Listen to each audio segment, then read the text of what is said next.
Hello and welcome once again to the Lifestream D&D session of Lockdown and Dunreen.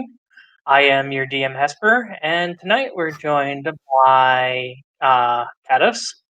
Hello, I play the half-elf bard, hexblade, warlock, Raine. And Lani. It's me, Lani. And Feugy. Hey, it's me. It's Remy. And Aster. I am Aster, and I play the Way of the Shadow Monk Rogue Warlock Ninja, Ryan, or the Shadow Menace, depending on how you met me.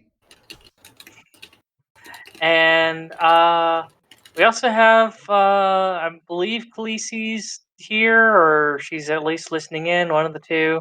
And tonight we have a Bubba. Hi, I am playing Dunsen. Well, I was going to say you don't need to say your character's name yet because they don't know it. Well, it's right on my screen, right? Everybody can see it. Oh, It's yeah, I right guess there. that's true. Yeah, I guess I'm that's not true. I'm not giving away too much. Hey, so. hey, Dunsen, I like your beard and your pew pew gun. Thank you.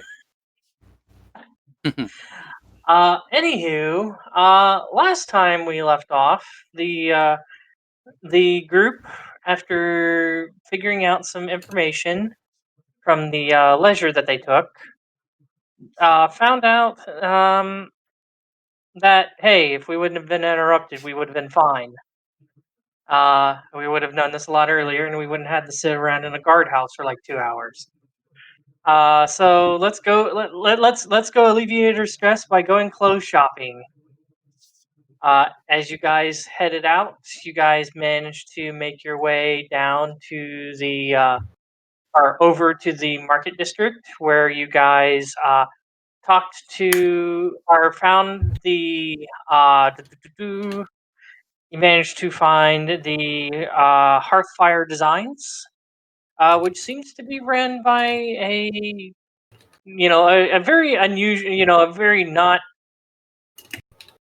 suspected person, being a very young halfling male, probably in like mid-teens. After discussing with him, you guys realize that something quite possible could have happened, and managed to get an order in to get some adjustments done to Ryan's clothes, buying some god awful, gaudy, sweet, tooth rottingly sweet baby clothes that Roux plans on putting on R, and a very plain looking brown shirt for Remy. Hey, it's a nice look. After which, you guys left to go sleep, knowing that it would take about 4 hours or so for this halfling, which, by the way, he closed the shop after you guys left, to get ready with the clothes. So yesterday, you guys decided to just take it easy for the morning. Left about noon from the establishment of the Snow Tier Inn, and made your way back over to the Hearthfire Designs. Ryan and Raine going there, while Roux and Remy went next door to the leatherworker, the tanners. Going inside, Ryan picked up his clothes as they were just being finished, and learned a little bit more about this halfling, which I guess I forgot to mention that his name is Roldo. Roldo? Roldo, yeah. He pointed up at a picture, and you guys realize, well, you two realized that he had a like fairly massive family, like three or four siblings, like an infant sibling, and a mother and father that apparently have all been claimed by this epidemic. Oh. And yeah, not a happy time, but did manage to go through there.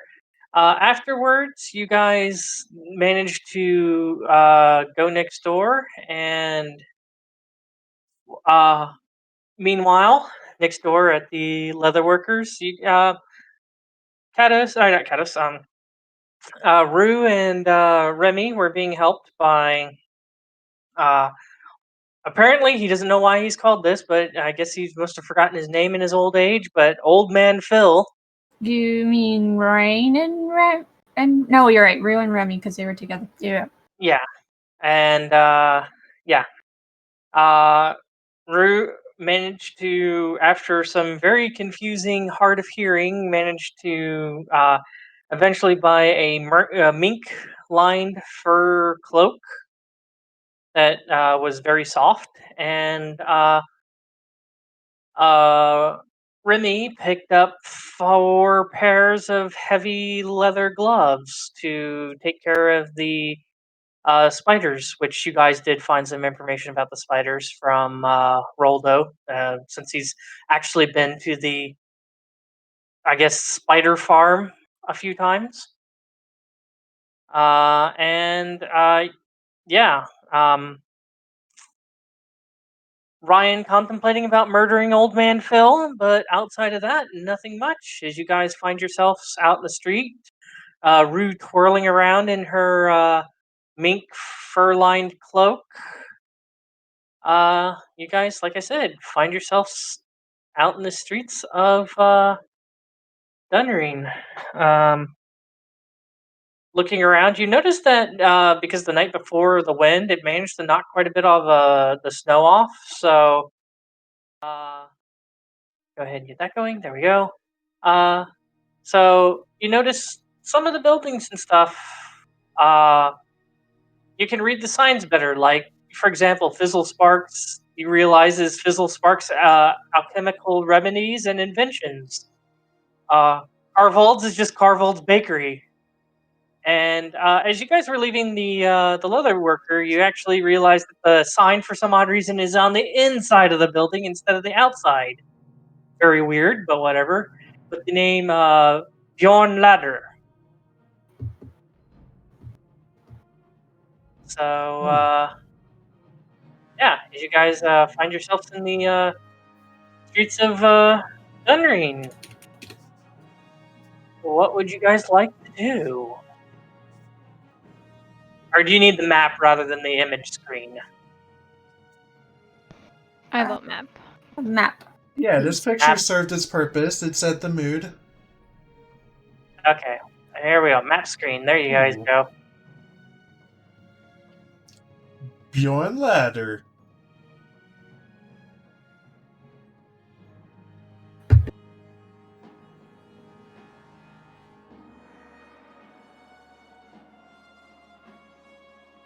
So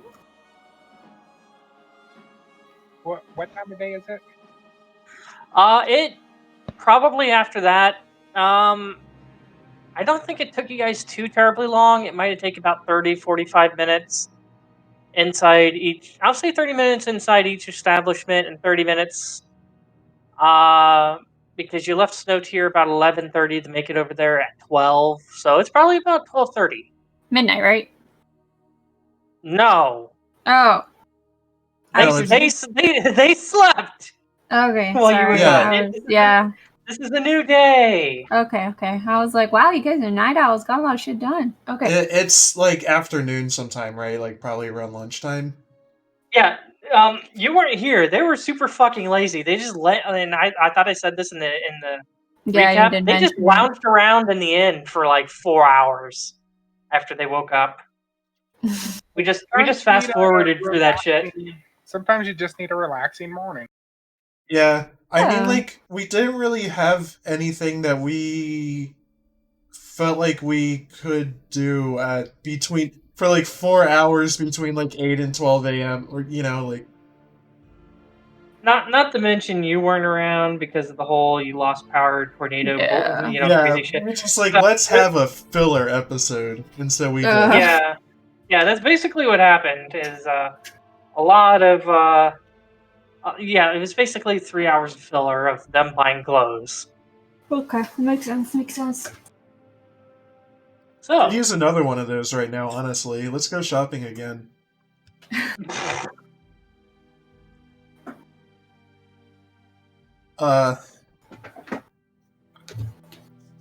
Do we want to visit the mines? We could do that. Let's do that.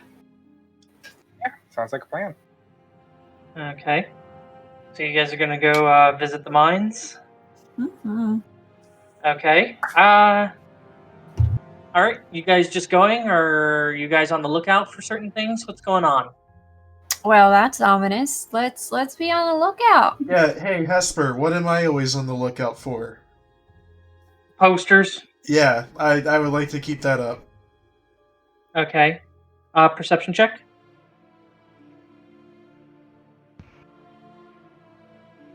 Like I said, anybody else who's wanting to look out for I'll help anything out. in specific, go ahead and roll me a perception check. We'll Yeah. be looking out for those guards, kind of seeing if they're watching us. If guards are watching you, okay. Yeah, and maybe odd citizens, possibly. Yeah, I was just about to say the same thing. I want to look at guards and just the people. Or maybe even possibly like cultists that we didn't notice before. Cultists. Actually, I have another Yeah. thing. I want to know if the guard has done anything over at Fizzlespark's place. It's been like a couple days now, but wanted to follow Yeah. up on that. No, it wasn't a couple of days. It's only been a day. Because Okay. remember, you guys got released from the guard outpost. You went back to the inn for like 15 minutes. Then you went and got your clothes set up. Then you went back to the inn, and then you went back the next day. Yeah, Like I that's probably said, what messed me up. oddly, no, there are no guards. It doesn't look like there's anything really going on that looks out of place at Fizzlesparks. There aren't any footprints or anything leading into Fizzlesparks that are fresh. Okay. Well, let's not visit Fizzlespark because that could go bad. I think he might not like us now. Yeah.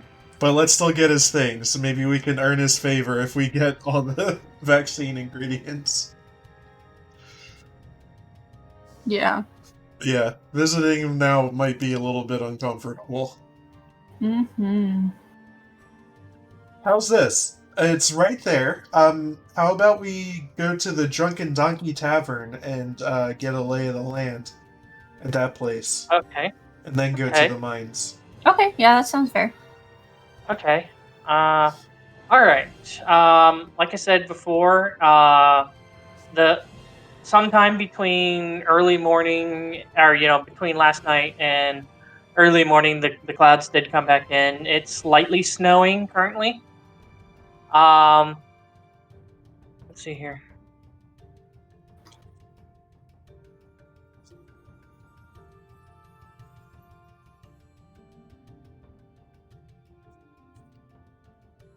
Give me a second here.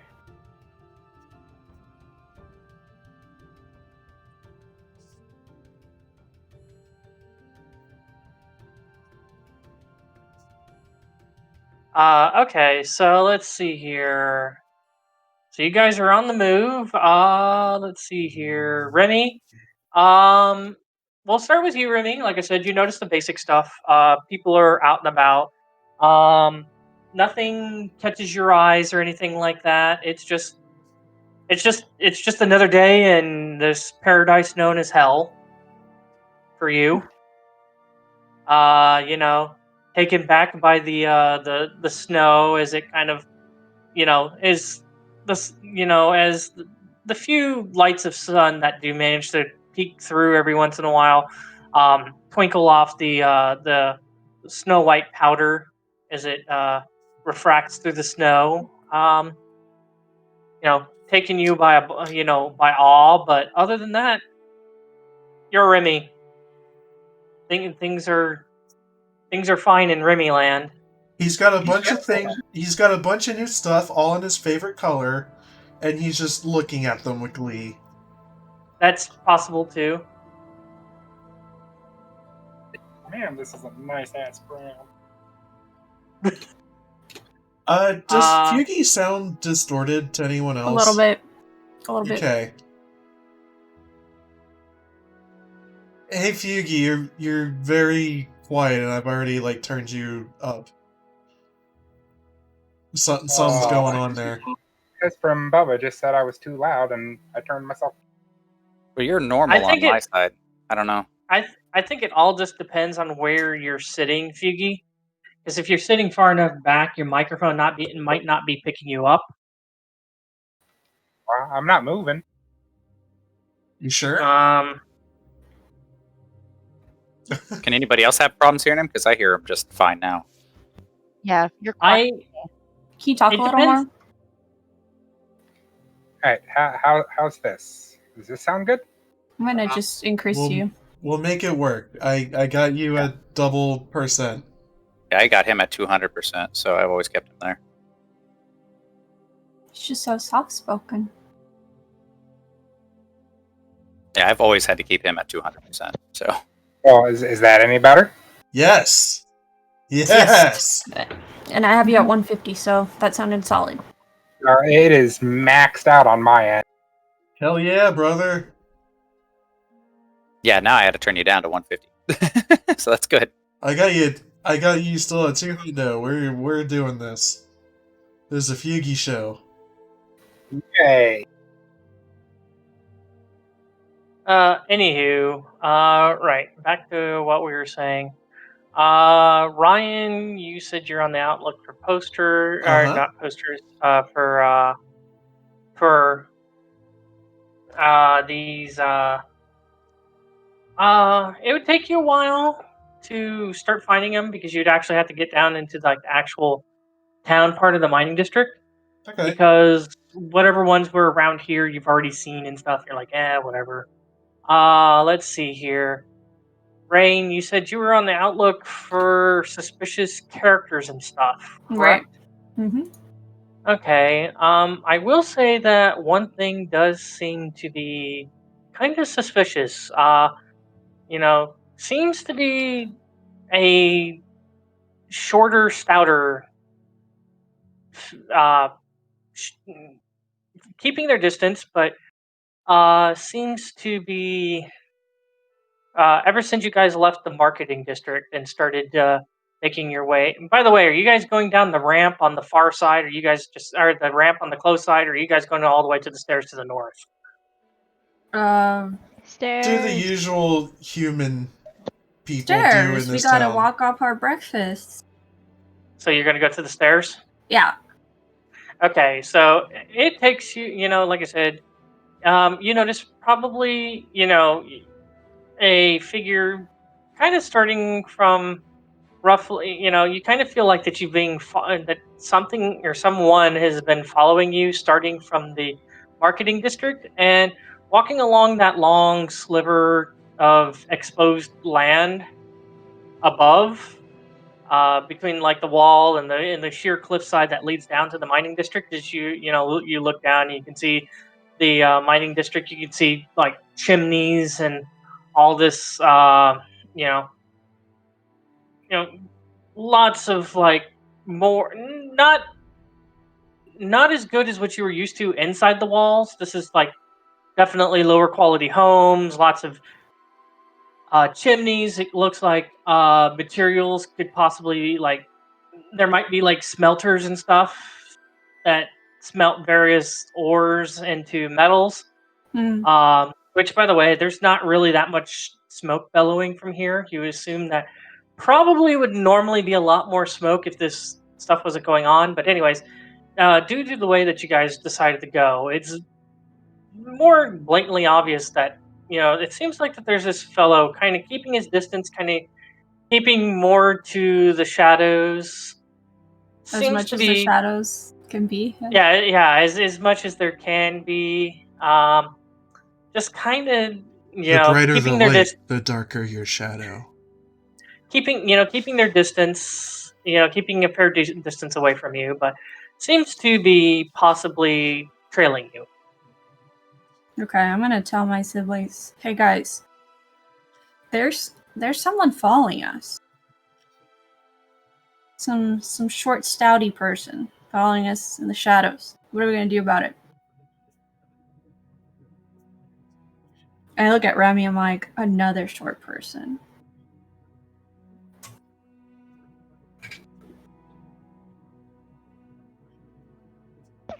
Do we split up? Do we want to try to split up and try to catch him? Some of us Do lead him. a pincer attack? Yeah. Okay. Wanna do that? I diverge from the group. Let's say whatever direction we're walking, I turn right and just like walk down a street or an alley or whatever. Well, when you guys start discussing this and stuff, you guys are probably right Okay. here. There is no streets or anything. It looks like, there are about the closest thing that you guys kind of have to it is that it seems like to make things easier, there seems to be like rail lines set up here that, in some carts.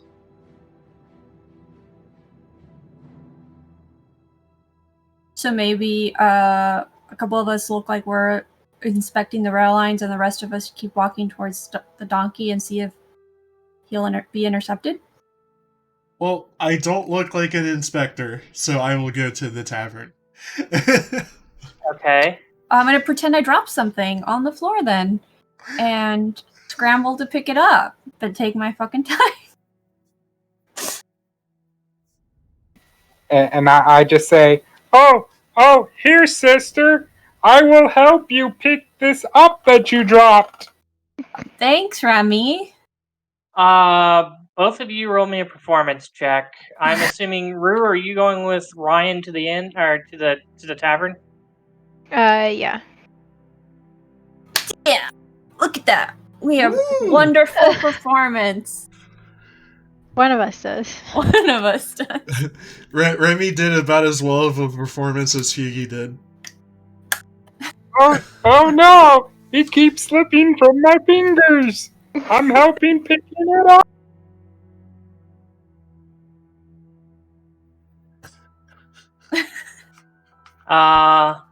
Yeah. I mean, Raine, your performance is pretty spot on.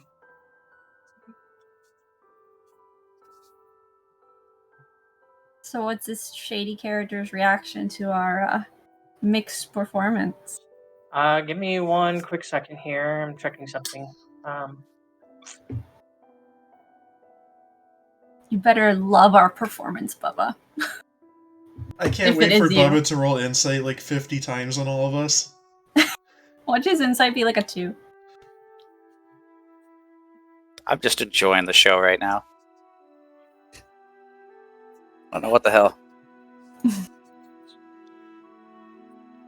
There's a part of me that just wanted to just like have Ryan spin around and fire a shuriken like right into your crossbow and like mess it up.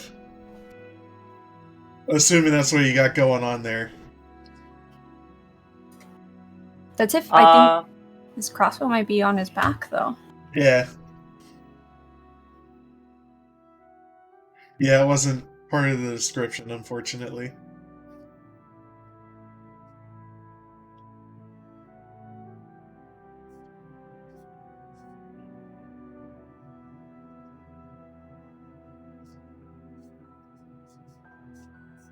Give me a second here. Sorry about this. I'm just trying to figure some stuff out.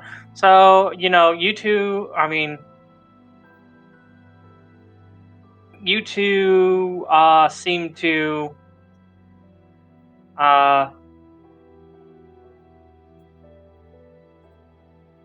seem to basically I'm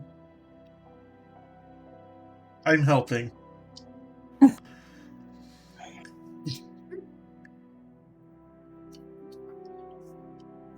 I'm just trying to figure out why Aster typed butts. I whispered it to you. Hesper, I walked up right up to your ear and cut my hand and whispered butts. You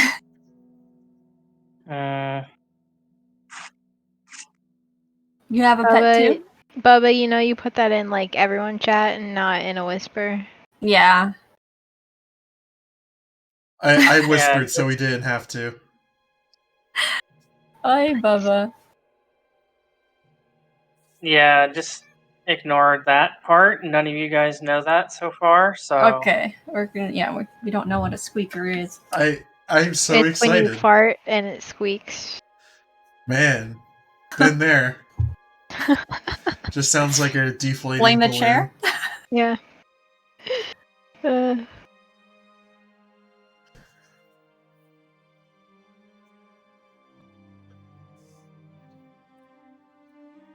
I guess there is a way to whisper to the DM on Roll20, right? There is. Mhm. I just did Yeah. it. Ah.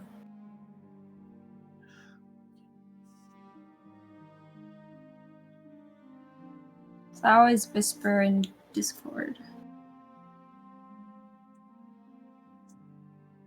My Discord gets muted because of the stream, so Oh, makes sense, makes sense. yeah. Well, Tylenol's finally kicking in. I don't have the headache, and I am not feeling as nauseated anymore. That's what I'm That's thinking. good to Maybe it's hear. the music. I know I was playing Borderlands with Lani earlier, and that kind of like messed me up. Oh, I was playing Sega Saturn games yesterday, and it was like the frame rate was really wonky, and that messed me up. So I was like, I don't know how much more of this I'm gonna do today. Oh yeah. You know, the Yeah. one Sega Genesis game that always brings back memories is the Aladdin one. Oh hell yeah! But no, this is have the that one Saturn. on After PC. that, Oh yeah, Sega Saturn. yeah. And I think I played only like Sonic once. Hmm. Let's see here. I played more Super Nintendo and NES. I was a So my Sega cousin kid. had. Yeah, my cousin had Sega, but I didn't.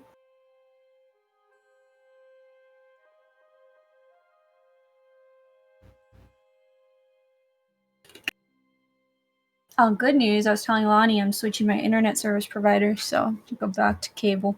Ooh.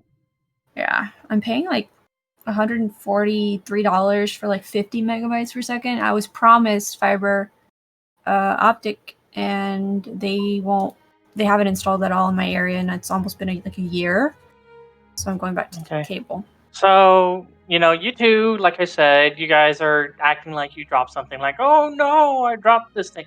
The figure seems to kind of, after a while, it seems like they kneel down, kind of uh near the wall, and just from the little bit that you guys kind of glance while you're pretending to search for an item. And after he's done doing that, he gets up and seems to walk away from your view. So, yeah. I want to see if we can track his footprints in the snow. Okay, are you going like as soon as he's leaving or like after he's out of your sight? What's going on? I think as soon as he's leaving, I want to catch up to him. Try to catch up to As, him. as soon as he's leaving? Yeah, kind of confront him to be like, what are you doing? Remy, are you in? Oh, yep, I'm right with you.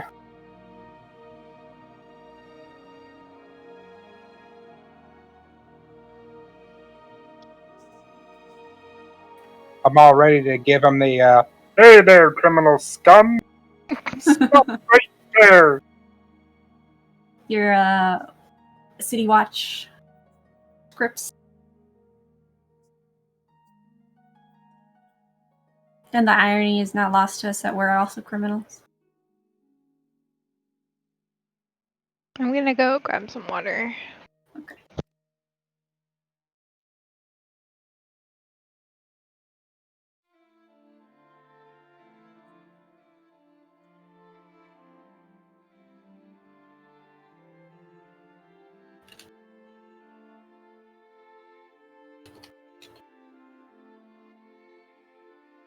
Okay, so you guys turn around after that, and you guys roll me, roll me survival. Oh, okay. Cross fingers. Okay. Yeah. Okay. Look at that. So you guys are like, okay, you guys start following the footprints. Remy's kind of trying to pretend like he's some kind of guard or something, holding up his wrong badge, obviously. Being like, halt, criminal scum. As you guys make it pretty much all the way back to the market district. Uh-huh.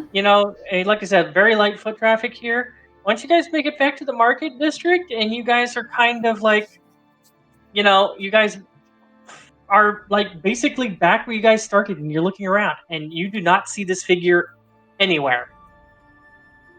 Damn, I think he jumped off a roof. Jumped off to a roof or something. Jumped off to? You would have seen him jump off to a roof. The footprints that you followed led back to the market district. Huh. Okay. Well, Could always call our friends the town guard. Tell them you're being followed. let's wait. We don't want to involve him just yet. I say we skin him alive. We might need him for later. Let's wait it out, brother. You're over by the. You're heading towards the tavern. I'm You talking can't out of even talk character. to each other. I'm talking out of character. Yeah, My Remy, bad. what do you want to do?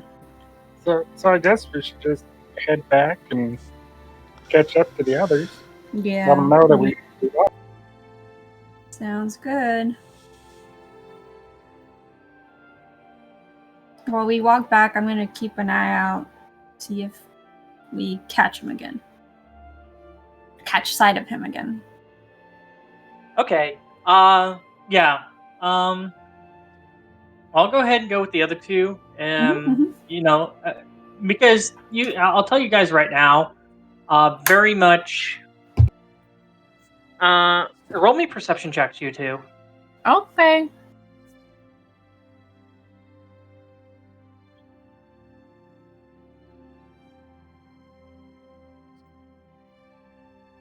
Did mine show up? Mm-hmm. Okay, good. Mm-hmm. It just the animation didn't show up for me, so.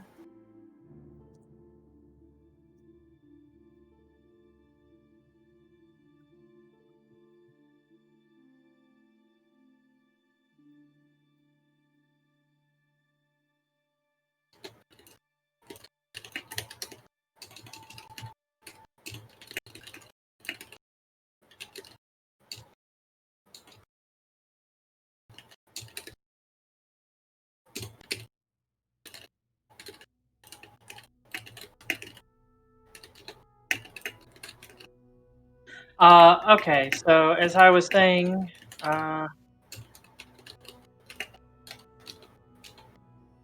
okay, let's see here.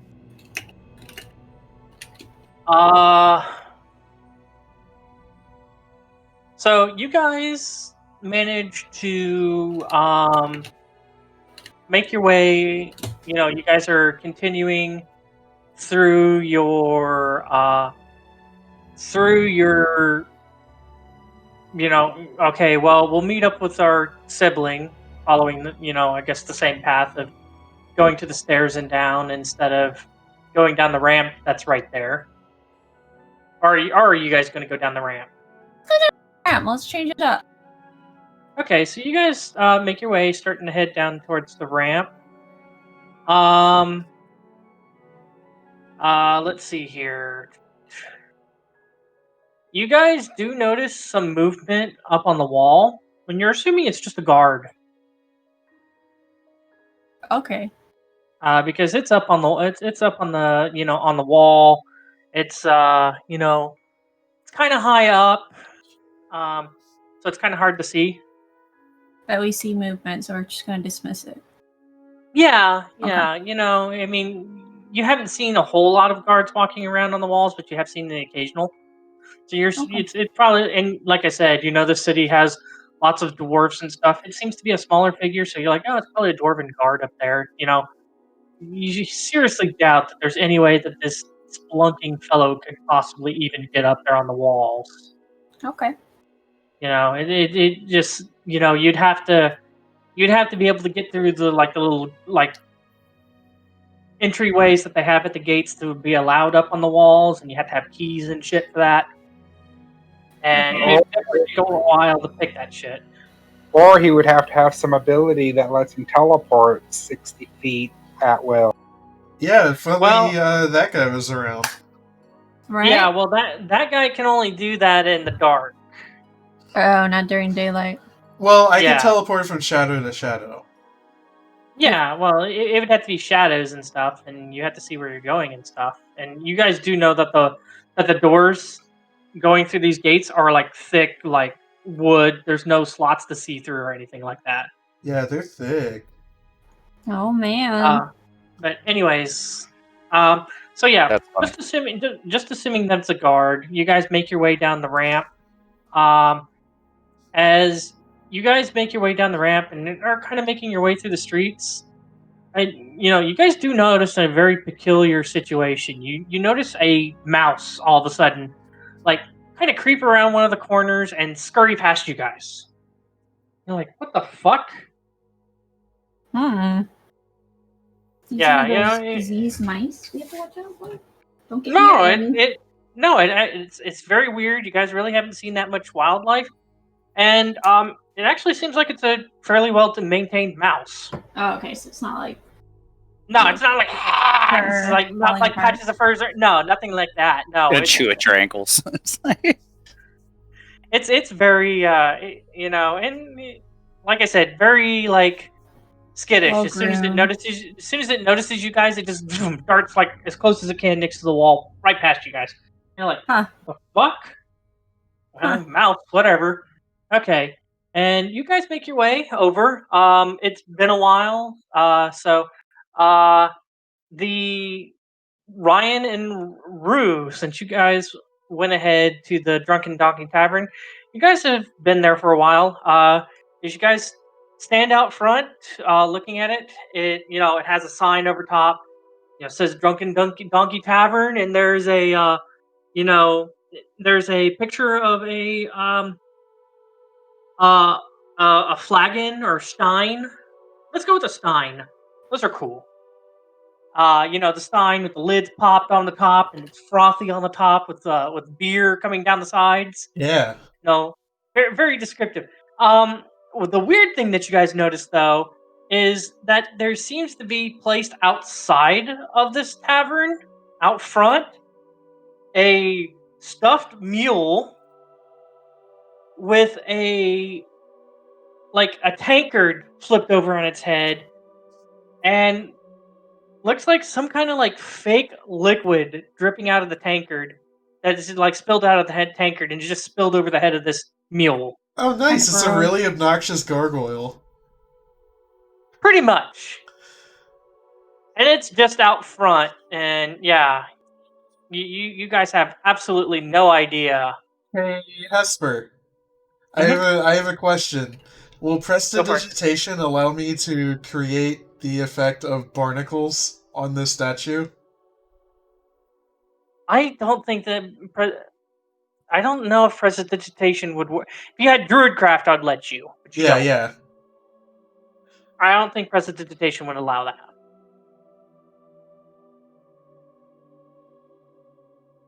Okay, duration's up to an hour.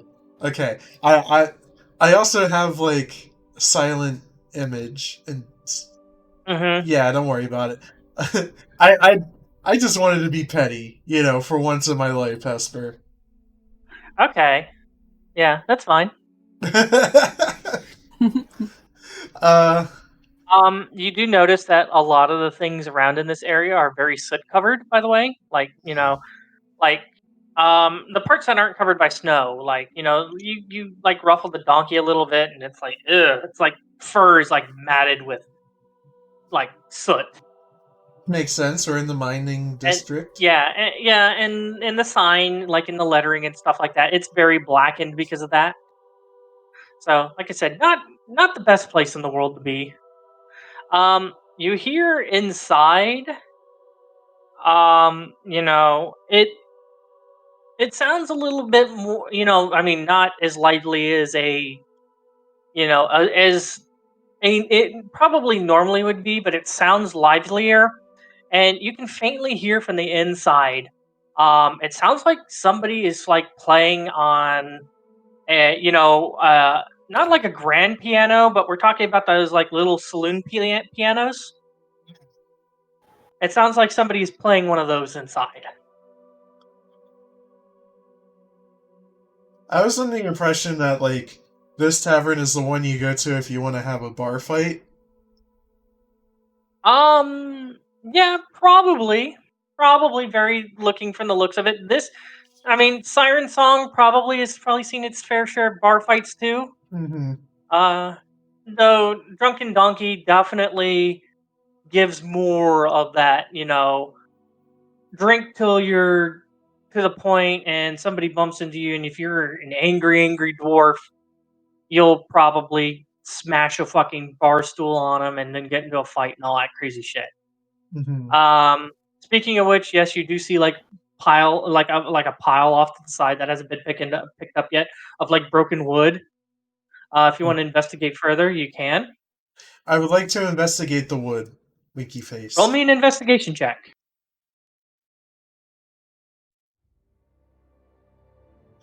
Just wood. Doesn't take a genius to figure this out eventually. It takes you a little bit longer than most people, but you do eventually get a semblance of putting these together that they used to be bar stools. Got it. Yeah, what Lani said. You're not the best one when it comes to figuring out jigsaw puzzles. Apparently not. Got that low intelligence. So I guess I head in. I don't know if Roux wants to head in also. Yes, I will go as well. Okay. You guys head in, open up the doors. As you do, you kind of hear that, like I said, kind of that saloon kind of piano, just kind of hit a key and just kind of stop. And as you guys open the door, it's like the few patrons that are in here. There's probably about 8 patrons in here, plus a bartender, and the bartender just kind of seems to keep going on his, kind of going on his thing. But everyone else has just kind of stopped what they're doing, and they've kind of turned and are looking at you guys, watching you. Well, howdy, partners. Just a couple of outsiders coming in to, check the place out. Roll me a general charisma check. Oh no. They all kind of look at you. You can tell some of them seem to be offended by your mannerisms, and just kind of turn back and go back to what they're doing. The one playing the piano, which seems to be kind of a scruffy human, seems to be missing a leg. He turns back in his stool and he picks back up and starts playing the piano again. Okay. I'm just gonna go to the bar and sit down and ask for 2 ales. Okay. Are they both for you, or is one for me? No, they're both for me. Okay.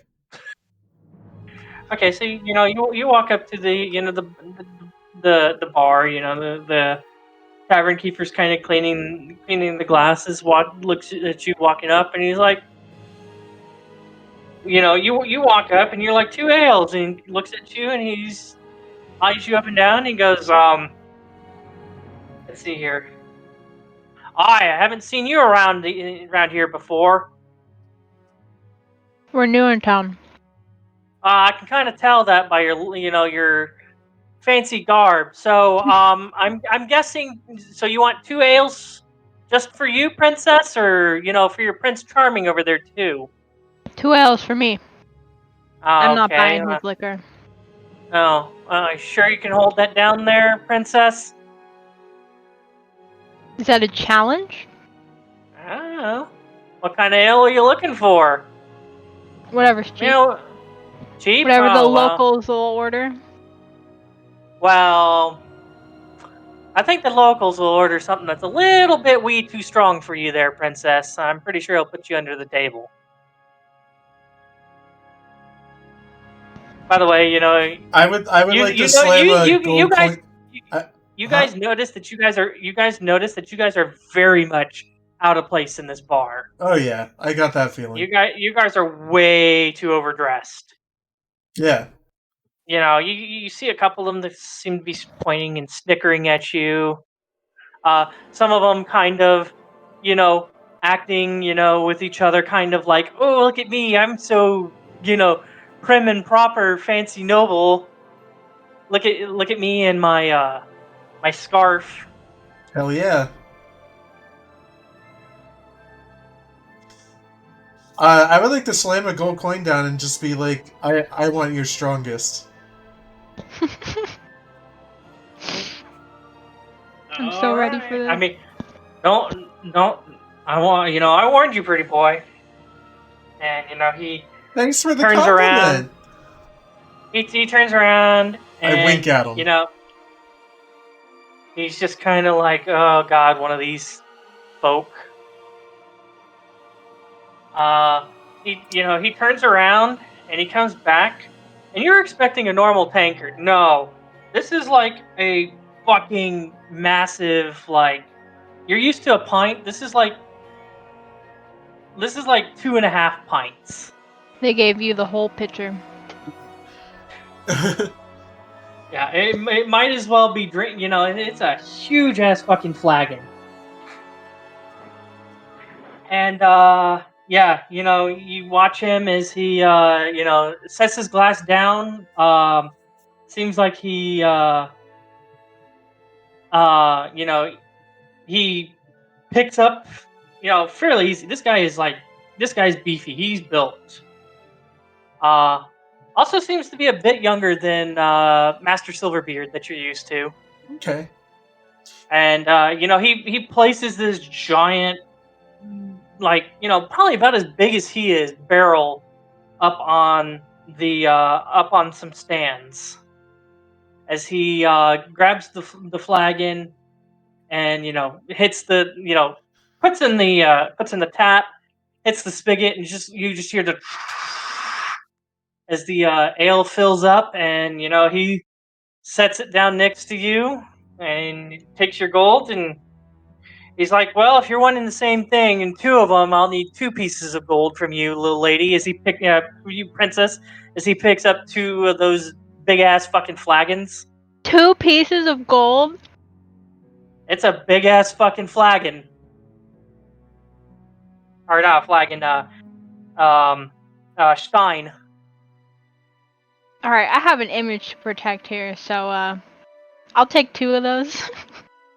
Alright, 2 pieces of gold. And he takes them and he has them both in one hand, and you hear the same as he fills them up and sets them up in front of you, foam frothing over the edges of these glasses. He's just kind of sitting there and he seems to be laughing to himself. So, like he knows something. Why don't you give us your name so we have something to remember on the other side of these glasses? Ah.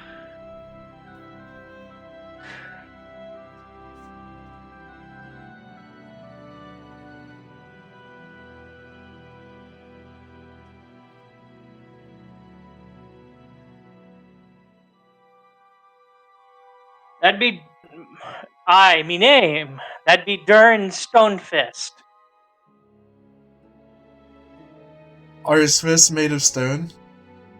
No, his fists aren't made of stone, but... looking at them, it seems like he's been in a couple of brawls. Yeah, I immediately look at his fist after he says that. Yeah, it looks like he's been in a couple of brawls. They're rough, but, they look like if he punches you, they fucking hurt. Yeah, man. Can I cast guidance on myself under my breath? Guidance on yourself? What? Oh, I mean, yeah. If you're making a check, you can. All right. Well, under I'm the about assumption to we're down making these, so I'm constitution guessing checks. I'm gonna make a Constitution check. Yeah. A Constitution check? Are you saying for drinking these? Yeah. The guidance does not help you with those. Huh. Okay. You need resistance. Ooh. The other cantrip.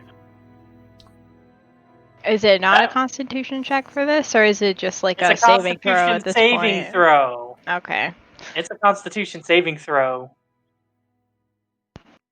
All right. Well, I'm And- just gonna start working on one of those. Yeah, we're having a character moment here, Hesper. I would say Ryan isn't used to drinking like big flagons and steins of things. He's definitely more used to like liquor, so like shots and like wine glasses. In wine glasses, yeah, like Yeah. wine flute So I stuff, think he yeah. just starts working on this as if it was like a glass of wine, you know? Just starts like sipping and like really getting the whole experience. Just like furthering the fact that he's like totally out of place in here. Alright. Durin, seeing you do this, he goes, prim and proper prince, aren't you? Here, let me help you. And he kind of like positions his arms in a position and grabs your arms and tilts the stein more back towards you. And he's just like, open your gullet up and start drinking. And he puts like a decent mouthful in your mouth before setting your arm down. Hey. Okay. Is it one of those like beers you knock back and you're immediately just like, oh shit? It is a very strong ale, yes. Okay. It is a very strong dwarven ale. This is like an ale, and like I said, 80%, 90% of the patrons that you see in here are dwarven, by the way. Yeah. This is very much like the dwarven establishment.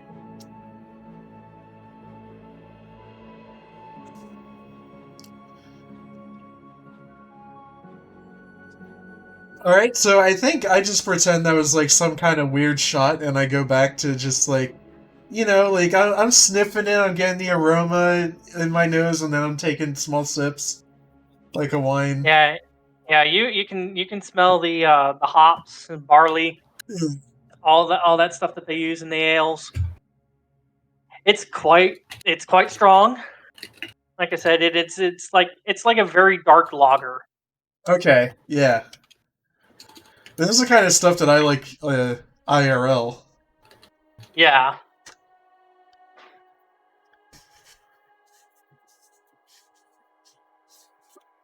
What about this makes me a mad lad? I'm drinking it like it's wine. No, I guess at least he's only drinking one. It's not like Lani here. He's like, fuck it, I've been challenged by taking two. Yeah, I'm She's really just, interested in what Roux is doing. Roux is over here trying to cast spells. Yeah, trying to cast spells to get by with it. I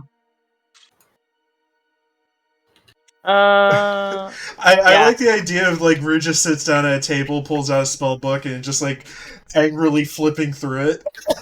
How do I get out of this situation? Roux not a wizard because she's a cleric. She doesn't have that spellbook thing. She just kind of goes through her brain and remembers it. Yeah. So you're sitting there. You're a bit hesitant about this drink. It seems like it's probably already going to start taking effect on you pretty quickly. Yeah. I know a feeling. You sit there drinking something strong, and you're like, "Yeah, I'm fine. I'm not drunk." And then you try to stand up, and you just face plant. I've done that a few times. Yeah. Let's see here. And, it takes a while. You guys are probably about halfway. Roux for the first. I don't think actually. How heavily are you drinking, Roux? It seems like Ryan, on the other hand, seems to be drinking pretty lightly. So I'd say about a quarter of the way through your drink there, Ryan. Sure. I'm not like absolutely chugging it, but I'm trying to make some headway. Okay, I'd say about half then for you, Roux. All right. Yeah, a little bit over half maybe. Roll me a Constitution save. There we go. I'm ready. I don't have. You just like, whoa. I mean, this is some strong shit. You very, like I said, you are very much starting to feel it. Yeah, this is like, you're probably, again, this is something that you are not used to, so you're just like, oh boy, this is, whew. Just like Yeah, in real life. it's pretty strong. Yeah, Hey. you're feeling its effects. Drunk Lani is a funny Lani. Yeah.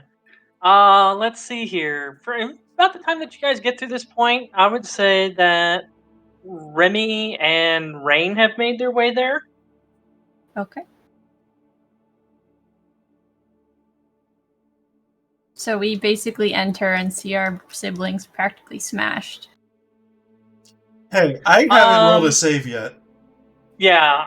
I mean, you can tell that. I mean, it's definitely tellable on Roux. Ryan seems to be holding better, but again, you don't know how much he's drinking. Like I said, you just see like this one tankard, and it's already like the foams are already gone off the top, and it's just spilled out of the sides, and it's just puddled there on the table.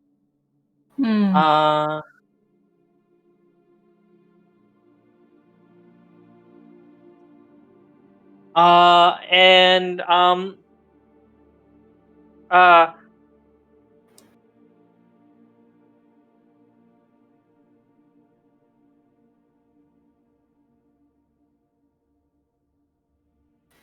I walk up to him at the bar, and I just go, well, we kind of lost him.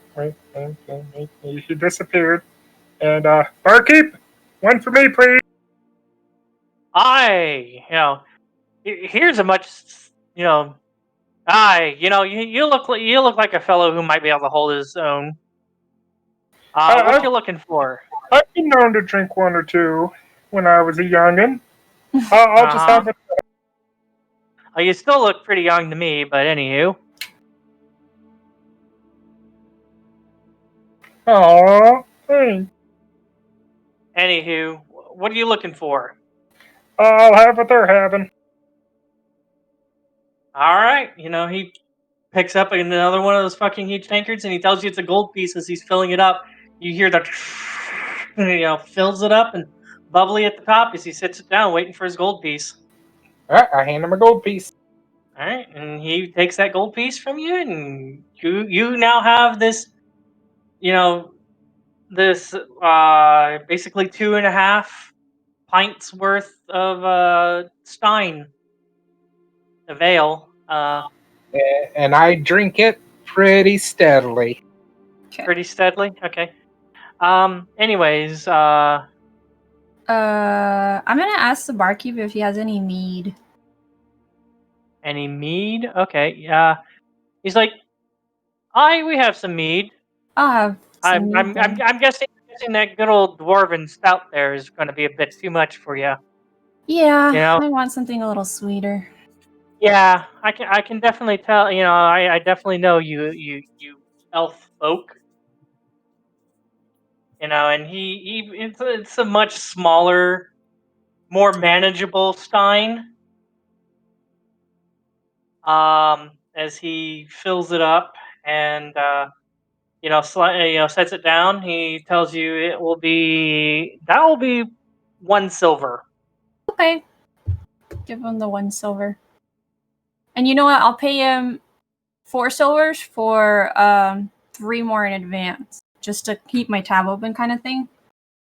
I can do that. What's your name, by the way? He pulls out a small ledger. My name is Raine. Raine Despero. Okay, let's see here. D-E, it's definitely not a last name that he's heard very often. You could just put Raine D. All right, Raine D. He writes down D-E-E. Randy. Well, no, he Raine space D-E-E. No, I know. Lani's like, Randy. It's not how it works. And you're assuming probably the way that he spelled rain was like rain as in the weather, not like how your name is. Yeah, which is fine. I'm not going to correct him. And he's like, all right, and you see him like scratch like probably an amount and sort of a description. He closes up and he's like, all right, I'll tell you what, got us quite a weird bunch here today. Oh, do tell. Us? No, he's kind of talking to himself. You just kind of overhear him. He's not being subtle about it. And you're more than likely assuming it's us. yeah, you guys. Because like I said, his patrons are very much like him, rough and tumble. You can tell a lot of them, like dwarven miners, a few humans, very stout built. Mm-hmm. Maybe instead of a miner or two, there might be like a smelter or a smith, but very much more of that labor class, Right. and rougher crowd. I'm interested in the human who's playing the piano. It I only wonder has what his one deal leg. is. Yeah, he seems Well, to be about 40. He's missing a leg. He looks like at one point he was built, but over time he's not as much due to probably, maybe he used to be a miner with musical talents, but due to an accident that might have lost his leg. Yeah, and then it's kind of hard to keep up for him after that. Yeah, so he just kind of does this. You're assuming he gets paid. There seems to be like a flagon, or not a flagon, a stein that's sitting next to the piano. By the way, with the lid up, and you're assuming that's just kind of there to collect tips, because it does not look like there's any liquid whatsoever in it. I would like to go up and put a gold piece in it. He's playing the piano. You do that. He gives you kind of a nod to acknowledge that as he continues playing. Like I said, it's not bad. It's not like very, it's not like super professional, very like elegant piano music, but it's very blue collar. It sets the mood. Yeah, very much.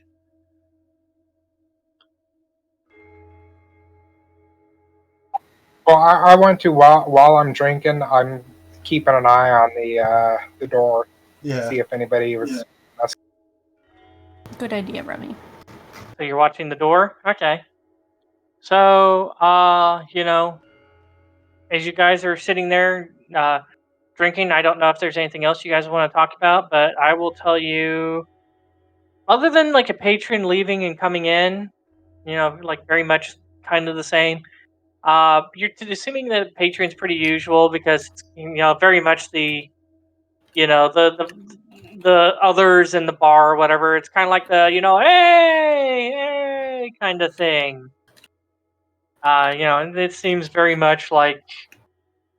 like there's very much a community that's knitted pretty well together here. Yeah. And very much that, like I said, this is a one story establishment with a loft, and it looks like when it's really busy that up there on that loft area, which is probably about 3/4 of the bar, is like, it looks like that there's more tables and stuff up there. So when this place gets going, it gets going. But due to the situations and such, it's very subdued. You're probably assuming this is about as busy as it'll get, and and you're assuming that if this was like during the day, during a normal situation, a lot of these folks would already be working. So they would be working, so they would not be here. So it very much kind of seems like a drinking to just kind of drink because there's nothing else to do situation.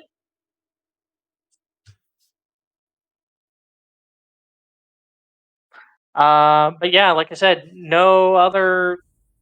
nothing really out of place that you watch coming in. The other patrons don't really see, occasionally when they notice you looking at them and stuff like that, they give you like a mocking gesture or something like that.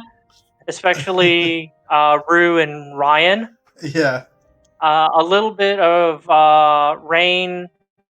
Remy, they don't seem to bother with at all. I'm not really looking at them though. So I guess, but I noticed. I'm just saying when you do, it's just kind of a thing, looking around and stuff like that, and they notice and kind of mock you guys a little bit. Yeah. Well, mock you a little bit. Mostly the mocking is Roux and Raine. Roux and Ryan. Roux and Ryan, yeah. Yeah, I bet they just love me. With your charming ways. Very, very flamboyant kind of gestures and stuff. Do you think we asked the barkeep any about the mines and maybe like imply that we're heading there? Before we do that, though, quick question: how many dwarfs are in the area in the bar? Like I said, there's about 8 patrons. 8. I would say probably 6 to 7 of them are dwarfs. Okay, 6 to 7. Sorry, go ahead, Aster. You had asked. I was asking the group. Should we ask the barkeep or someone else here for advice, implying that we're going into the mines and stuff? So before we do that, then that was going to be my next plan. So before we do that, why don't we buy them all a round of the ale that you guys are drinking, and then we ask them about the mines. I'm trying really hard to finish off my Stein, whatever. Yeah. By the time that you get to this point, Aster, roll me a Constitution save. Remy, roll me a Constitution save, and Lani, roll me a Constitution save. Hey! Yes! Wow! I'm powering the half of this down. Like I said, slightly affected on Ryan. No change on Roux. Feugy, I need a con save. Oh, and yours is at advantage, by the way. Bubba, is Feugy AFK? Yeah. No. No, he's coming back. I just asked him something real quick. Sorry. Yeah. Okay. What do you, Constitution save, and because of you, roll at advantage. Bubba was asking me how if we're rich or something because we're just throwing money. I'm not going to use that. I'm not going to use that in a meta going. But I thought that was funny. It's like, Jesus fuck, man, you guys are just slinging. Yeah. Here's been my take on that. Is that I know it's a shorter campaign, and I started with 3,000 gold. Oh fuck. We have a lot of money. Yeah, so I've just been burning through it. Yeah. Why not? Which is why we're offering drinks for those patrons. Remy, Sweet. you are starting to feel the effects of this as you get halfway through. Oh, that stuff's pretty good. For you, yeah, it's very much your taste. It's very, like I said, it's a very strong ale, but it's very, like I said, very that dwarven flavor, whatever Very the hell familiar. that is. Yeah, it just seems very. Reminds you of your ma. Yeah. You would drink it for breakfast. Sure, why not? Anyways, yeah. So are you? So you guys are buying everybody around? Yeah, let's buy everyone around so that Ryan can start from scratch with his lackluster charming introduction, and then I go ahead and start asking around for the mine stuff. So could we do that? Could we order it even to the human that's playing the piano? The human playing the piano, I mean, I would say he's probably, because of the work situation. Yeah, he's busy. There's a work situation for him. If he wants a drink, I'm pretty sure he'll get his own drink from the tavern keeper. Okay. He probably gets free booze and stuff like that. Okay. Well, then the patrons will give them, buy them around. Okay. So be like, barkeep, can we buy a round for all these patrons on me? What are you buying? The ale, the dwarven ale that everyone's drinking. All right. Not everybody's drinking the dwarven ale. Well, I mean, you three are, but not everybody in the bar is drinking the dwarven ale. But why not just say buy them one of everything they like? Yeah, let's do that. Good thinking. I mean, it's easier just to say the Dwarven Ale. I mean, they might just be drinking it just because of, Yeah. Money. money. They might just be drinking it just because, they might like it. Maybe the others like more special occasion for them, and they're just kind of like on that. I want a cheap drunk rather than an expensive drunk. Yeah, so I'll buy them all the Dwarven Ale, and then Ryan, do your thing. I'll be right back. My food's almost here. All right, take 8 gold off your character, and she's like, all right. And you watch Durin. He just kind of goes, oi, lady here apparently is buying around for everyone. You kind of get a kind of shout in the bar, and he just starts filling up the tankards. The steins. Just and sets them kind of on that. Kind of on one of those giant serving tray kind of things, and just goes around because it doesn't seem like he has somebody else who works some of this stuff for him, and he just kind of goes around and starts setting down the tankards or the steins, and definitely seems a little bit more jovial and definitely a little bit more hurrah kind of situation. So, riding the high on what my sister just did, I'd like to head back over to Barkeep once things like settle down, everybody grabs their drinks and stuff, and just say like, so my family and I actually have a writ of passage to go into the mines. We're looking for some of that Dunreen spring water. Do you have any tips for us? Is there any danger involved? Let's see here. He kind of looks you over and stuff.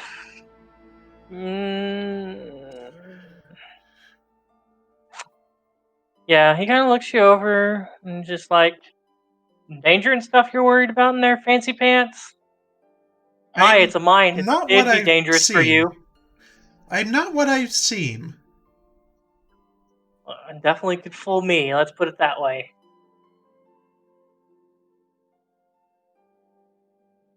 Anyways, it's a mine. They're always dangerous. You always got to worry about cave-ins and creatures of the dark and stuff. What kind of creatures are we talking about? Hell if I know. I don't mind. No one's come in here and said, oh, rough day of work, this thing attacked us. I just, usually when they come in here, if something attacks, they just like, this, pile of shite decided to, attack us, and we had to, fight it off and stuff. All they're concerned about is, getting the job done. And I mean, look around. None of us here are any kind of like, specialist in critters and creatures and such. Okay.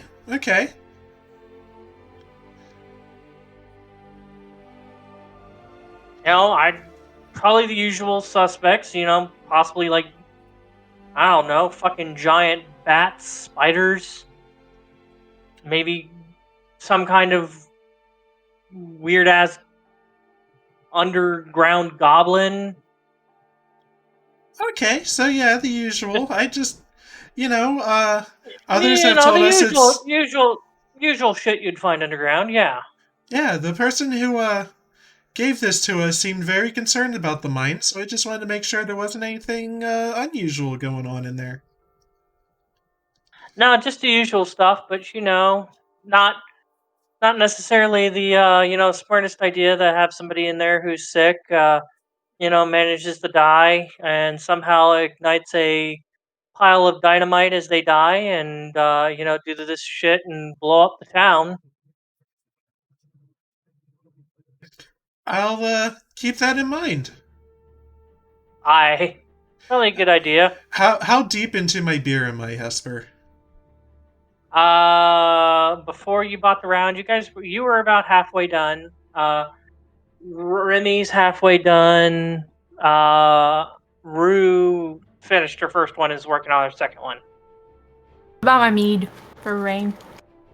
I would like to upturn my stein into my mouth. Finish it off. All right, roll me a Constitution save. All right. It's all riding on this. Oh no! Yeah, you are definitely feeling the effects at this time. All right. I would like to attempt to remember the barkeep's name. Okay. Are you just letting me do that, or is it a roll? I mean, I would say if what's his name then, Aster? Something So, Stonefist. during Stonefist, I hope I've demonstrated I'm not what I seem. That was pretty impressive, but at the same time, I have a feeling you're not going to be walking straight for a while. Well, we'll see. We'll definitely see, Fancy Pants. You just kind of get the gist from what he's saying. He is not going to let you down of being this very,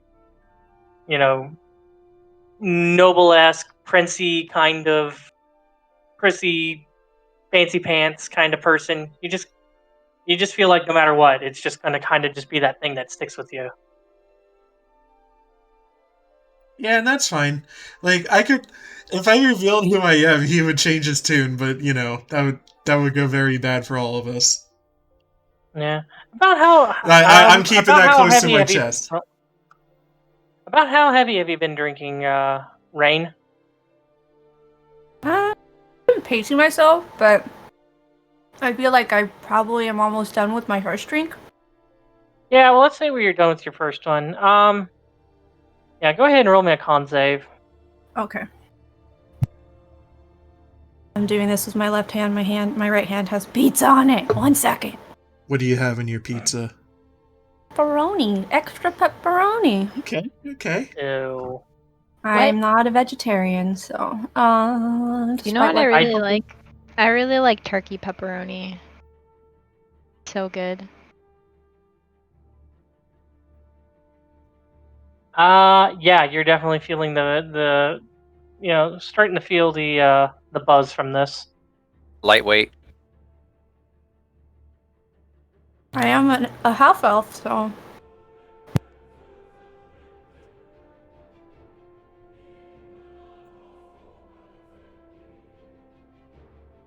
Is Bubba ever going to be able to go into the bar and spy on us? Poor Bubba, he hasn't been able to do anything. No, this is great. I'm having a blast. Like, this is y'all are fucking getting drunk. Like, I'll be in the next session. I was about ready to say, how do you know this is Bubba? This could be totally somebody else. That's true. That's true. I'm just enjoying the story. This is fucking great.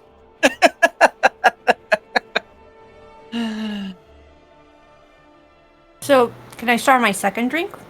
I got my little buzz. Yeah, if you want a second drink, sure. You put down four silver total, so yeah. Yeah. Okay. Yeah, as a player, I basically realized we're not getting anything out of this place, so I was just like, all right, let's finish this, Alright. So are you guys just finishing drinks? Yeah. I'm gonna offer one of my third mead to Ryan. What? Because I paid for 4 meads in advance. So I'm gonna give one to you and one to Roux. What? I have 2 tankers. The whole other awesome. fucking stein. I wish I was in this tavern in real life. Like, this would be fucking awesome. Mm-hmm. Okay, so I hot-potato it over to Remy. Oh, okay, so you're giving it over the Remy? Yeah. Alright. So Remy and Roux, I guess you both have a extra normal stein of mead to finish. Let's not make the person with the secret identity too drunk. Very true, very true. I'm ready for you to just rip your clothes off in the middle of the bar. Hell yeah. I don't think he has his rip-off clothes on at the moment. Oh yeah, they're probably like bundled up in a bag. Yeah, pretty much. You're bundled up in your bag right now. I'm wearing Lani's clothes. So, yeah. So as you guys, I'm guessing you guys are just gonna finish your drinks. Yeah. Okay. Let's see here. Roux, roll me a Constitution save at disadvantage. Oh. Uh-oh. Okay. All right, nat 1. Okay, we'll go off of that. Remy, roll me. A nat 1. Remy, roll me a Constitution save. That's at advantage.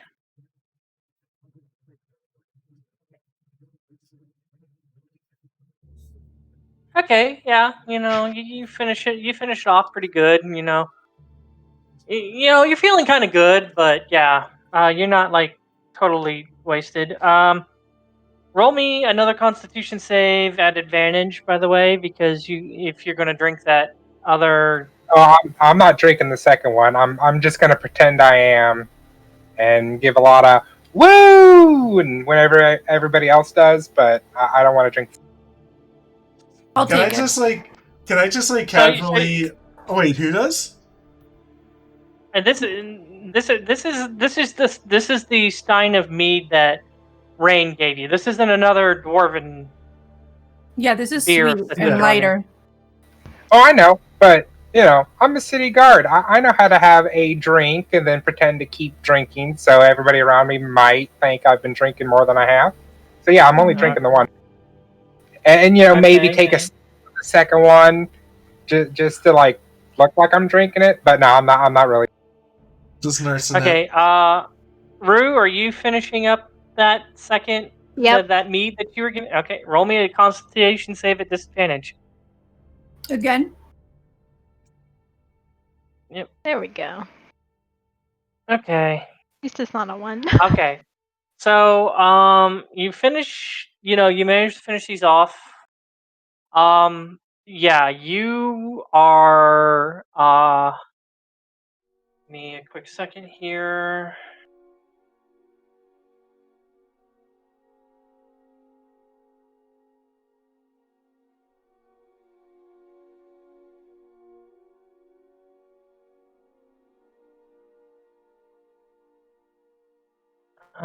Give me a quick second. Okay. You are very much drunk, Roux. Yeah, I am. You are drunk to the point where I'm giving you the poisoned condition. Uh-oh. You have alcohol poisoning. And yeah, you kind of turning around trying to get up, and it's just kind of like you're just like, well, as soon as like the rest of your siblings are getting ready to leave, you're like kind of like trying to get up, but it's just like not happening. You keep falling back onto the stool. I'm gonna like lean over and whisper to Remy. I'm just gonna be like, I need help. I need help. Help me. Help. Come on, little sis. I gotcha. I just need my allergy medicine. I give her an allergy. You don't want to take allergy medicine after beer. You'll get very sleepy. There is very much a height discrepancy here. So it is very much like you are trying to lean on Remy. It's just not working very well. You're stumbling. You are falling to your knees occasionally, having to be picked back up. It is just a terrible fucking mess for you. I'm going to say because of this, your movement speed is halved. Oh shit. I'm wrecked. So sorry, Lani. No, it's fine. I got myself into this mess.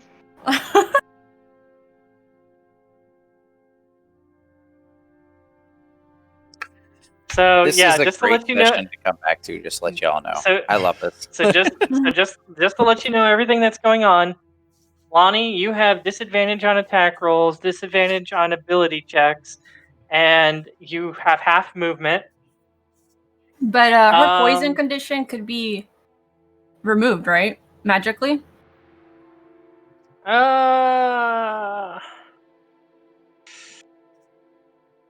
I would say, Not the full Is it- drunkenness, but maybe the poison effect.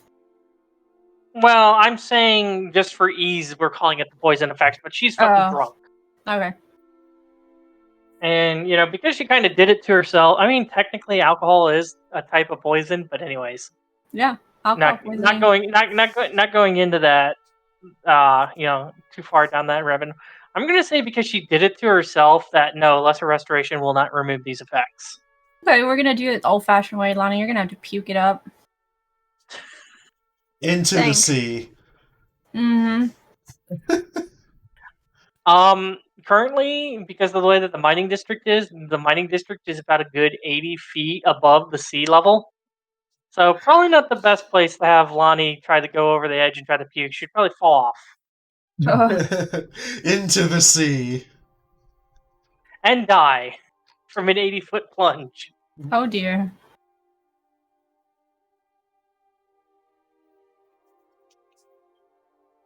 Alright. Like I said, the rest of you are, inebriated to the point where it's affecting you. Even me, I was buzzed. I wasn't shit-faced. Yeah, no, I'm not saying you guys are absolutely shit-faced. Some more so than others, but I would say it's definitely going to take a hit to your perceptions. Okay. As you guys exit out of the drunken donkey tavern, all kind of drunk. I would say probably everything with about how long you guys were wasting in there. It's probably been an hour. It's probably about 3 o'clock by the time that you guys get out of there. I kind of want to find a place to sit down for a second and feel the breeze. I cast prestidigitation and make a breeze happen around her. Thanks. It's cold. Yeah, but breeze is still nice. It helps sober you up. Not when it's like below 0. It is cold.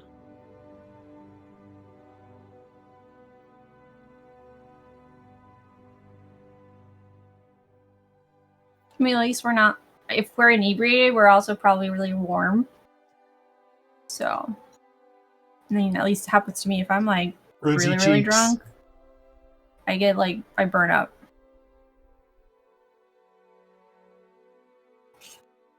I'm just gonna get a little snowball and put it by my forehead. Okay, so you guys just you just pack some snow into a snowball and right against your forehead. I forgot our ultimate goal was about the guy that was trailing us. I'm just sitting here laughing because you guys split to go catch the guy and you two head straight to the bar. And this is a great procession back for me. I'm loving this. We never said we were effective. Well, I had no intention of catching you. You just I'm a celebrity from out of town. It's not me. You're a stalker. Whatever. I'm used to it. I'm just finding fun. This is great. I'm so glad I came back to this. Yeah, I'm a celebrity from out of town, and you're probably just a stalker. I don't think Ryan's worried about it. It's not me. This is just fucking great, though. So, yeah, what do you guys want to do now? We were headed to the mines, right? Oh, yeah. That's a great idea. Why don't we kind of, do a short rest before we go to the mines? Because I don't want to be drunk and get into trouble in the mines, and then all of our, rolls are at disadvantage still. One of y'all should be drunk as hell going, fuck, we got it. Let's go. Only one of us is having a problem, right? Yeah. I mean, that's says something about perception, but that's not a big deal. I don't know. It's totally up to you guys, whatever you want to do. If you guys are taking a short rest, where are you guys planning on taking said short rest? Oh, in an alley. Just standing out in the... Huh? Oh, in an alley. Oh, we're gonna do this shit again? You still got those You really dice? want to do this shit again? No. Y'all are gonna go pass out in an alley. Just giving Hesper I a hard would've- time, or I giving would have somebody a hard assumed you would time. have learned your lesson from last time, Aster, but I mean, if you want to, and that can't technically stop you. So, what are you guys doing? Are you guys doing this short rest thing? You guys going to the mines? Are you guys just standing out in the middle of the snow? What? How far is this to the tavern, walking wise? The Siren Song Tavern? Siren Song? It would take you guys a while because you guys would have to walk back up, kind of close to the market district, and then you guys would have to go back out through the like this set of gates or this set of gates, and then you have to walk down to there. So, it probably take these? like it would probably What are these right here? That's a ramp. That Yeah, is an entrance. That is you guys are actually you didn't walk past it, but Roux is probably too drunk to recall, but Ryan would know. It looked like some kind of lifting device. Okay, and then these yellow ones? Entrances to the mine. Oh. Okay. So the mines are under the city. Yes. Yeah. Okay. And that is one major reason. At least part of it is, and that is one major reason why they're not mining right now, because they don't want somebody who is contracted this, dies down there, and through whatever means, because they're dead down there, and maybe they have explosives or whatever, somehow setting off these explosives and blowing up God knows how much of the town, or blowing up a support pillar or something like that causes the town to come crashing down, or city to come crashing down, or whatever. What about this one up top? Is this another mine entrance? Yes, that's another mine entrance. That leads, you're not exactly sure where they lead, but you're assuming that part of the nearby, like, kind of like, because eventually it starts leading off to a mountain that's a decent distance away.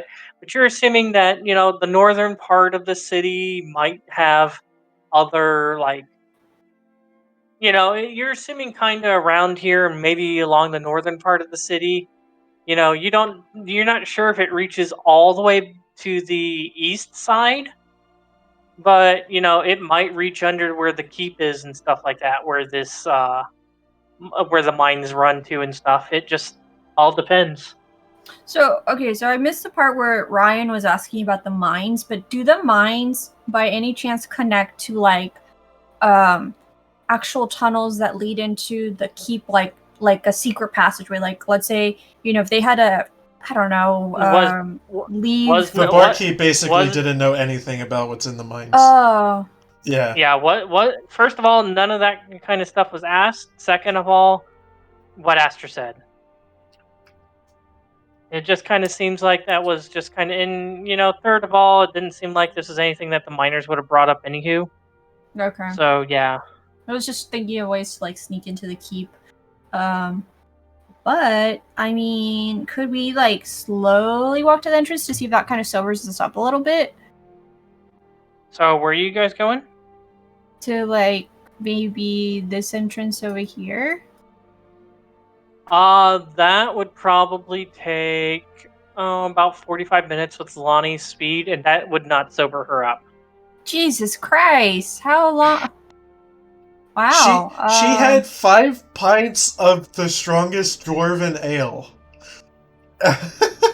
She did this to herself. She's down. And then like another pint of fucking mead.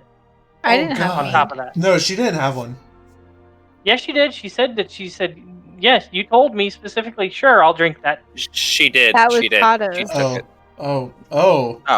I took the second. She took so the I last took one. I took the 2 more, so that Lani wouldn't drink the third one, and Remy pretended to drink it. I heard Lani saying like I said, and I asked Lani, and it sounded like Lani, so I'm constituting it as Lani.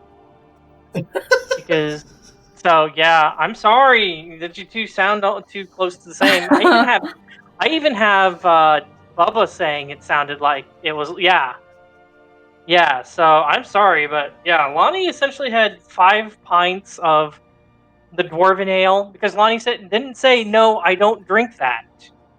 I I heard yes, wasn't I'll offered drink to that. me. It was offered to Remy.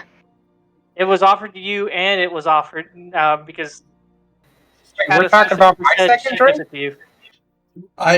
That was offered to Ryan, and then Ryan passed it off to Remy. To Remy, and then I offered to Lani, and then I was like, you know what, I'll just take it. And then during this whole time, everyone else rolled Constitution. I only rolled Constitution once.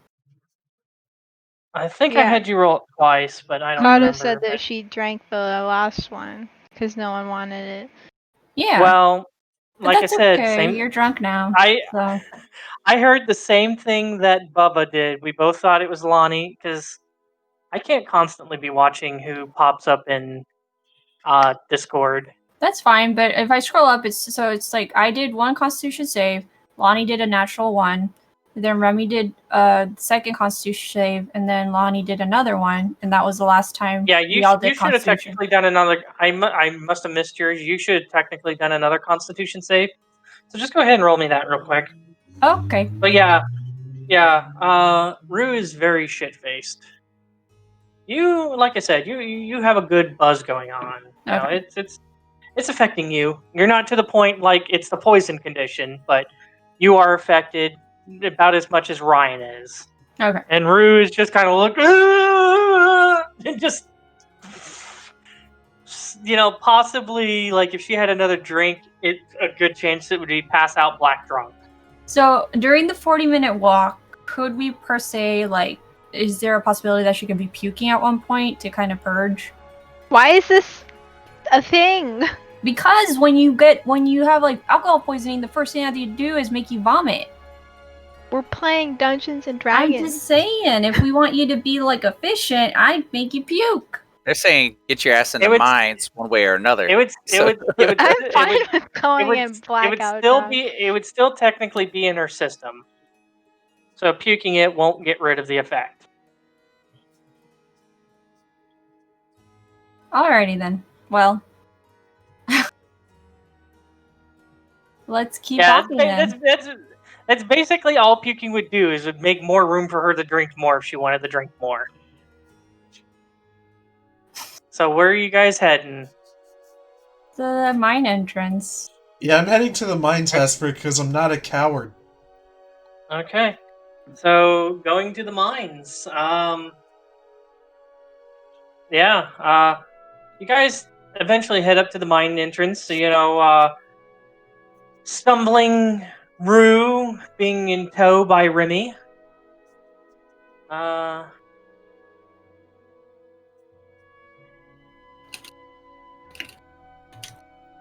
You guys walk up. You notice a pair of guards at the mines, and as you get closer, they seem to kind of, get ready for some kind of possible shenanigans.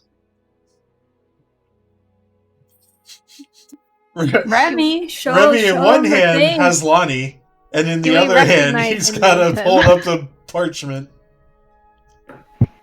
Hey guys, we're allowed to be in here. And I hand out. By whose order? You're Bubba. By whose order? By the captain. I didn't hear you, Feugy. By Captain Gerald. Gerald.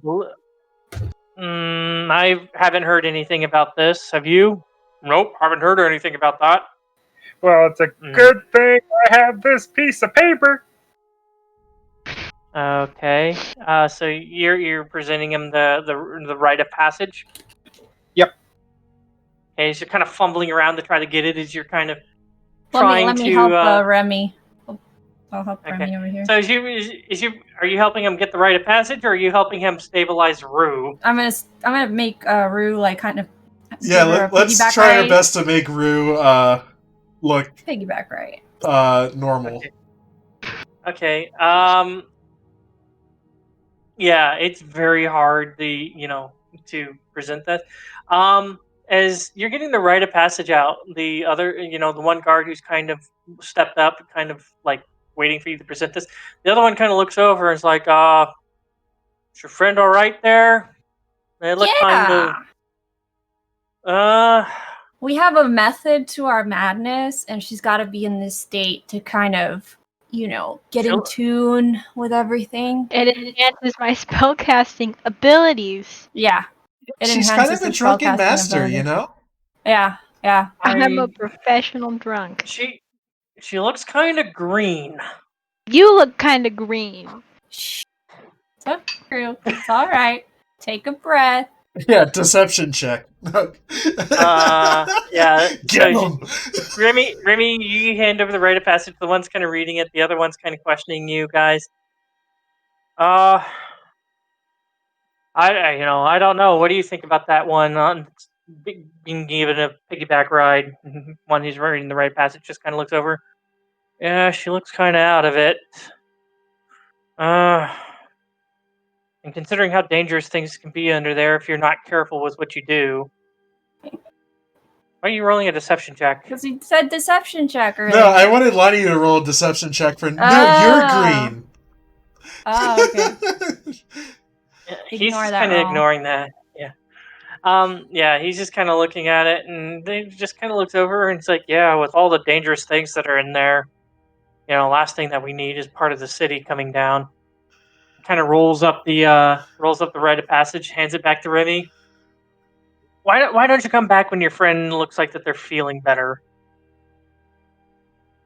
Okay. Oh, trust me, she's feeling pretty good. I do not believe that in the slightest. Hey, she's either very sick or very drunk. This parchment says that we are allowed. My freedoms are being oppressed right now. Would you say that Remy's causing a scene in this scenario is causing both of them to pay attention to Remy? A little bit more so, yeah. Am I able to cast Prestidigitation on Roux to make her look less sick? It's not so much like her skin tone and stuff like that. It's her mannerisms and how she's presenting herself. Let me figure something out. But yeah, you're arguing with the guard, and he's like, okay, does your freedom possibly state that you should go through and possibly murder hundreds, if not thousands, of people? Let me see. Let me read this parchment. It says nothing about what can stop us, just that we can go in here. Yes, we can. Yes, that might be the truth, but you got to think about general laws here. And looking at you, you kind of look like somebody who knows a thing or two about laws. And yeah, sitting around waving a freedom banner isn't going to get you in past a law that could possibly cause danger to a massive amount of people. And not to mention, for your own good, for your conscience, I don't think you want like thousands and hundreds and possibly thousands of deaths on your conscience. Don't tell me what I don't want. Am I able to cast? Hold on. I will. I'll post it in chat. This to make like a flat planar image of Roux that looks healthier in front of Roux. A flat planar image. You got to remember the way that they're standing. There's not really a position that you could put a flat planar image to cover just Roux, like from both guards at the same time. Okay, I'm trying. Yeah, and if you're trying to go for a flat planar image, and yeah, I mean it's an idea. Yeah,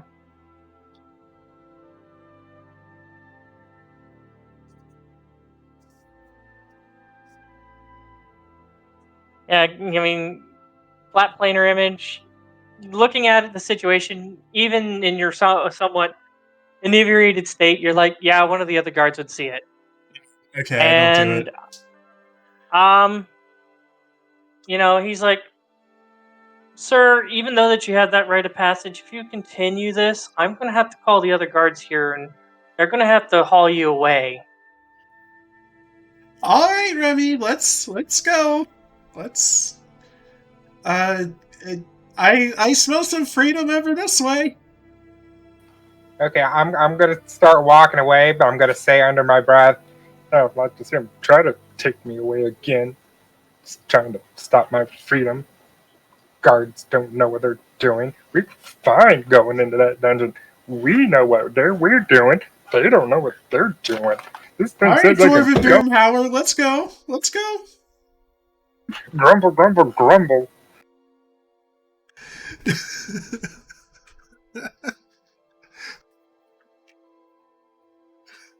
Yeah. So, very much making a scene.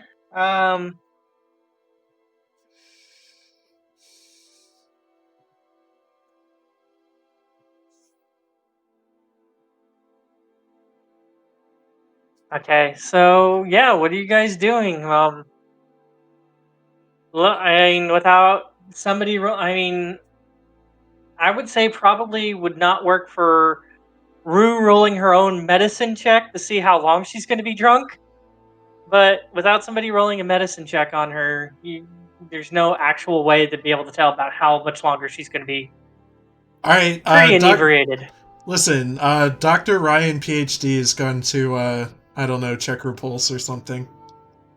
All right. Oh my god! I've got a pulse. Turns out I'm alive. Checking her, and from what you've known from the seedy underbelly and watching drunks and stuff, and judging by the weight of your sister and stuff, you feel like she's going to be like this way, probably for like, especially considering how much she drank and how much she drank and how strong it was. She's probably going to be this way for like a good 4 hours. With a natty 20 in medicine, is there any way I can speed up the process a bit with something I do? Sit her down and get food and water in her stomach.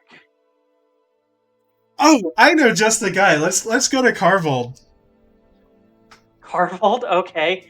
I mean, he doesn't have drink, but he does have carbs. Yeah, we can just stuff some bread in her.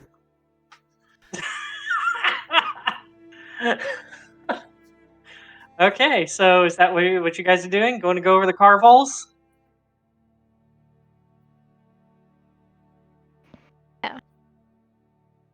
Okay.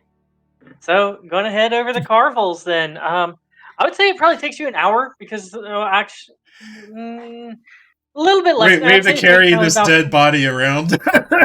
Yeah, I'd say it'd probably take about 40 minutes since you're actually carrying Lani around now, instead of having her stumble around trying to be carried by somebody else. So it probably takes you 40 minutes, a little bit longer because you got to worry about her. She just kind of like, and you just kind of have to correct your balance, even though you're somewhat, inebriated to some extent there, Raine. As you guys eventually make your way over to Carvold's Bakery. As you get closer, you smell the, you can kind of smell on the air, kind of that, nice, fresh kind of Yeasty. It's bready yeasty out smell. here. Yeah, some Yeasty, guys. some yeast. Yeah, yeast, baking bread, kind of wafting on the air. Actually, no, not baking bread wafting on the air. This would be about 4 o'clock in the afternoon. So yeah, he'd be done with baking. He might be. Yeah, actually, as you guys are walking up, you notice that Carvold his ovens. He seems to be getting them, the wood burnt down and stuff. And it kind of looks like what he has out is all he's going to have for the rest of the day because it looks like he's getting prepared to possibly close up here in like an hour by the time that you guys get there. Carvold, buddy, my best friend. Hey, could you do me a favor? Oh yes, hi. How are you doing, Mister? Yeah, this is the one that you told him, like Remy Ryan, I believe. Yeah. Oh. So he's like, oh yes, how are you doing, Mister Remy Ryan? How's it going? Haven't seen you since. Well, I guess I technically saw you yesterday, but still, yes. How's it going? First of Ooh, all, she's not looking too hot. I'll tell you that much for sure. no. First of all, you can just call me Ryan. That's what my friends call me, and you're my friend. Oh, okay. So you want me to call you your last name because you're my friend? Yes. All right. Well, anyways, Ryan. Anyway, could you fill my sister with bread? Fill your sister with. I mean, I got a couple of things left. I mean, unfortunately, it caught me at a very bad time. You know, I just shut off the ovens for the day. Okay. Yeah. Yeah. Aster rolled a medicine check to see what he can do to get rid of Roux' drunkenness, and I told him fill her with food and water and sit her down. Oh. And you guys went to Carvold's bakery. Yeah. So you guys are standing in front of the bakery right now, and like I said, don't have too much new because the ovens are shut down for the day. Any I They'll don't only be think she open here has for a very about. discerning palate right now, Carvold. Oh, I mean, yeah. I definitely have a brother, Darvold, by the way, who very much likes to take to drinks, and yeah, I've definitely seen that look before, and I can definitely tell you that if you probably put it in front of him, he'd probably eat a pile of dirt. Not saying that your sister would eat a pile of dirt there, but No comment.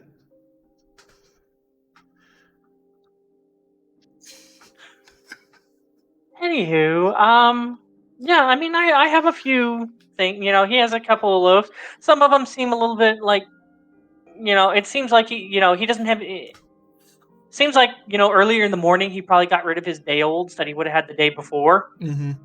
and this is just kind of and the day olds are like they're very cheap. Like, oh yeah, I'm pretty much just giving that away because nobody really wants that except for like very hungry people. So no day olds, unfortunately. Mm-hmm. But couple of loaves. There's a few of those mead rolls that you had before, and Do those then have some any other actual baked goods. alcoholic content in them? The alcoholic content would have been burnt out of Got it it. through the cooking process, so it's like mead flavoring. Yeah, just making sure.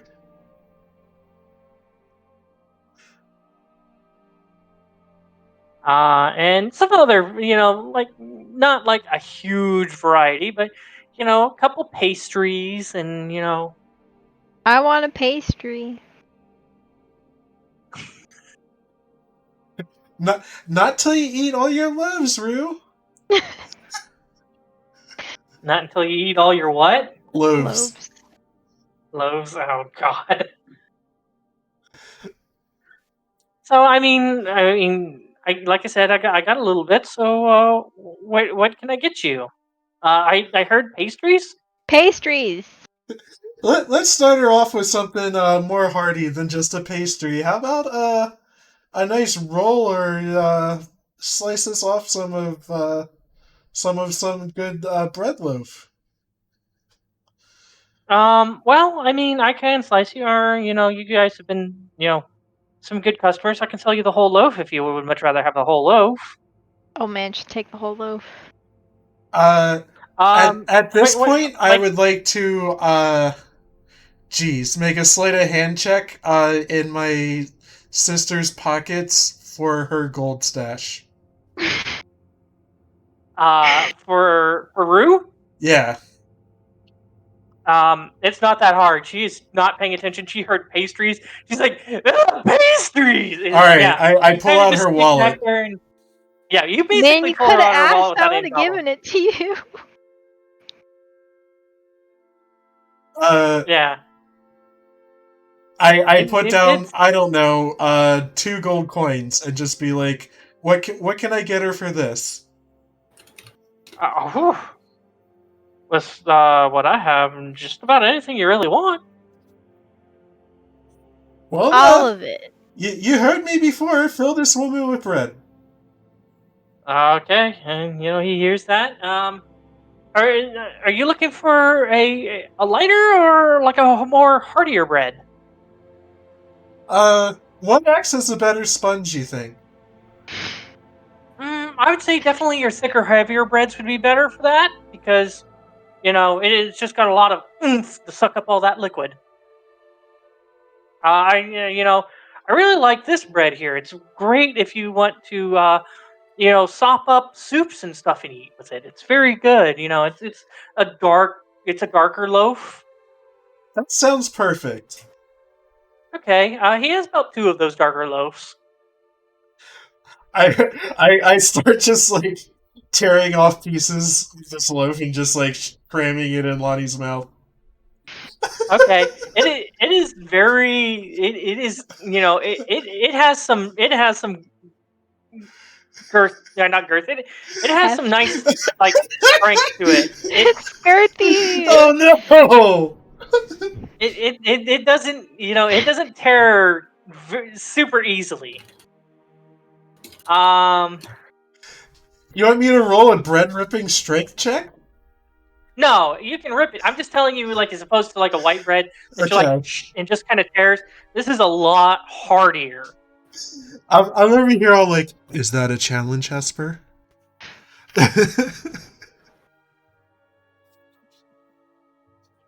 Yeah. So they, those, if you wanted both of those loaves, they, you put down what 2 gold? You said. Yeah, 2 gold. Those loaves are like 2 silver a pop. Did I stutter? Okay, well, you got. Let's see here. You got a gold and 6 silvers worth left over. Anything else you want to buy? Pastries.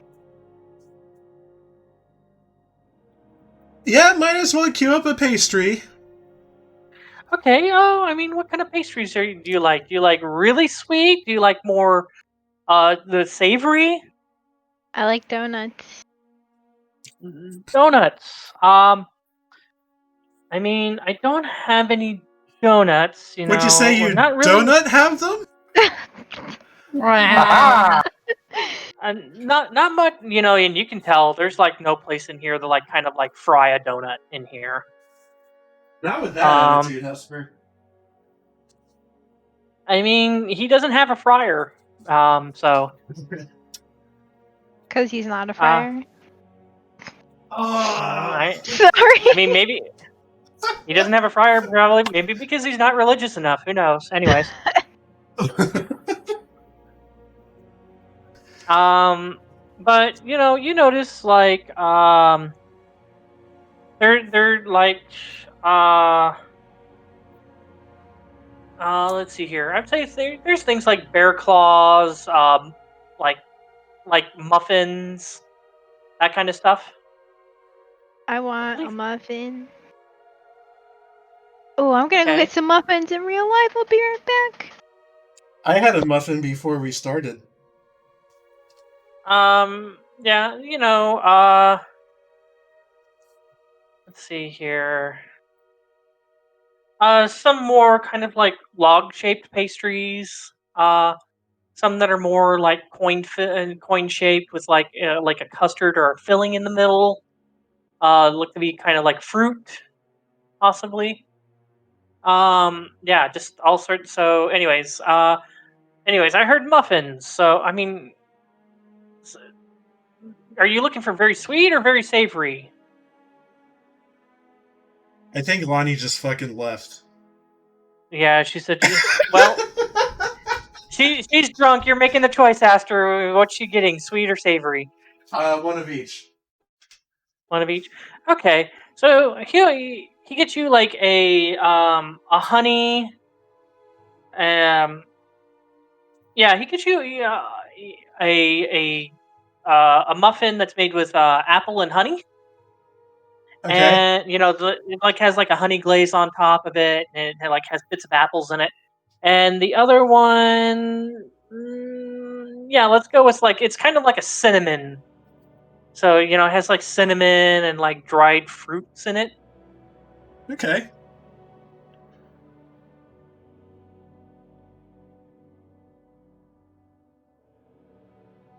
As I keep feeding my sister bread. Okay, as you're doing this, those are a little bit more expensive. Those are probably like 3 silver a pop. So you got like a gold left over as you're cramming bread in Roux's mouth. I like bread. Yes, you do.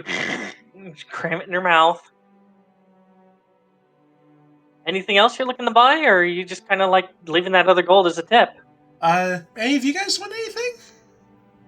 Yeah, I'm I'll good. take a sweet muffin. Sweet muffin. Okay.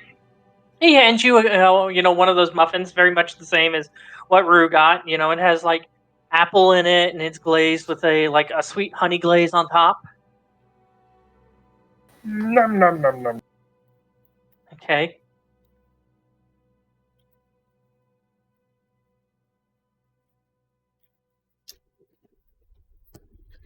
What was the savory item that you still offer?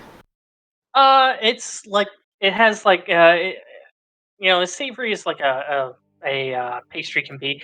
It's sort of like a cinnamon and a dried fruit. Oh, I'll have one of those. Okay. So he goes and gets you that. Dried fruit. The dried fruit's kind of interesting. It's not like anything that you can really like describe, but it still works very complementary to the raisin. You're used to like raisins and cinnamon, but this is like a different kind of fruit, and you haven't really had it before, and it works very well.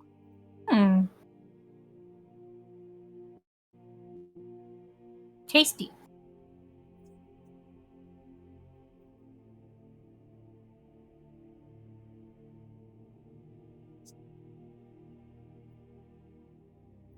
Okay, so that's another 6. So there's like 2 silver left over.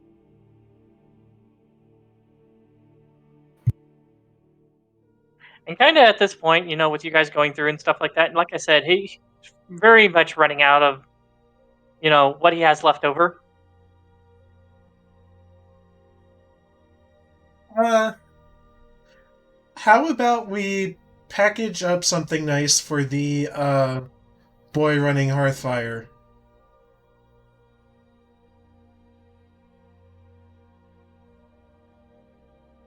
That's totally up to you guys. What are you wanting?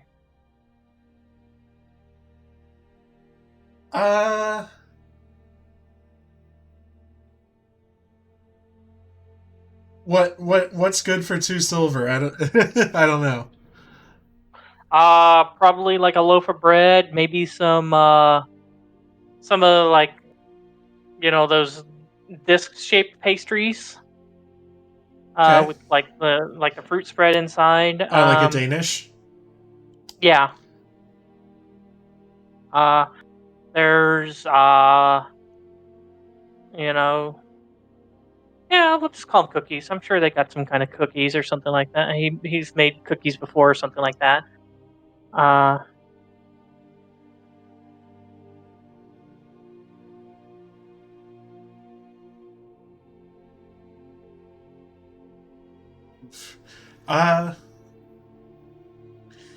Let's get the boy a good loaf. Okay. You wanting a heartier or like a lighter loaf? Lighter. Actually, he's all out of that heartier loaf, so yeah. Yeah. Yeah, he packages it up. It's very much kind of like a sun bleached kind of kind of goldeny brown kind of loaf. And you mentioned to him that you want it like wrapped up because you're giving it to somebody. So he gets like some I guess baker's paper. Yeah. I guess that's a thing. I'm just gonna make up like butcher's Parchment paper or whatever. Yeah, and he wraps it up pretty nice, and he ties it up with a string, but doesn't squish it. So it's nice and sealed. I give him a gold piece from my own pocket as a tip.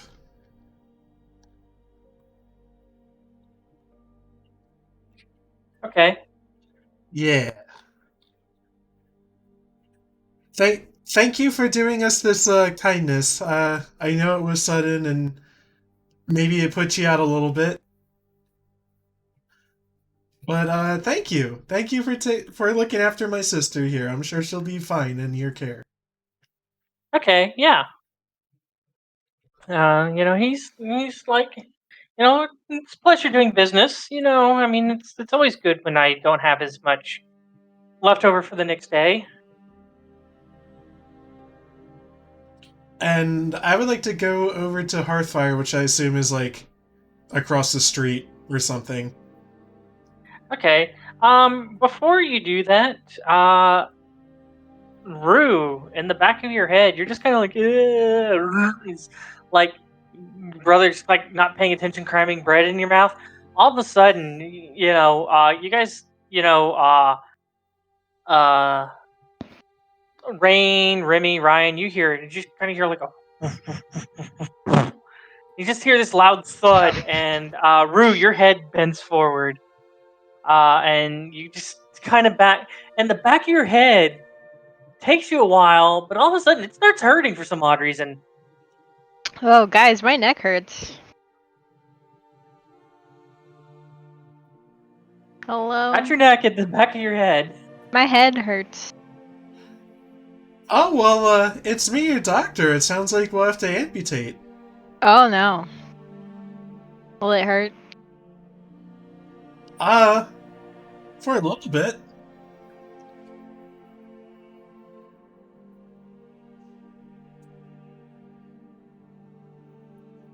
Alright. Did it look Just like make it my like- sister got, like, hit by something?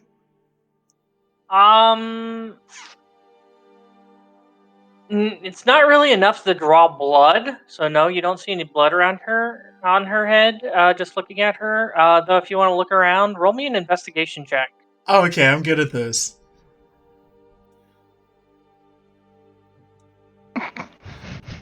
All right, with the penalty. Yeah, just kind of looking around. You're just like, fuck if I know. I'm gonna look around. All right, roll me an investigation check then. What the fuck is that?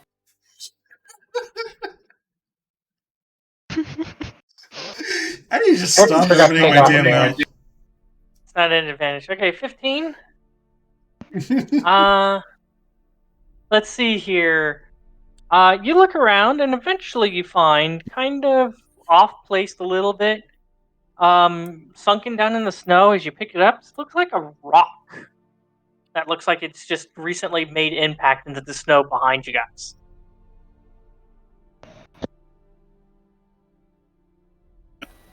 Okay, I scan the area. Hey guys, somebody threw a rock. All right, roll me a perception check. It's not nice to throw rocks.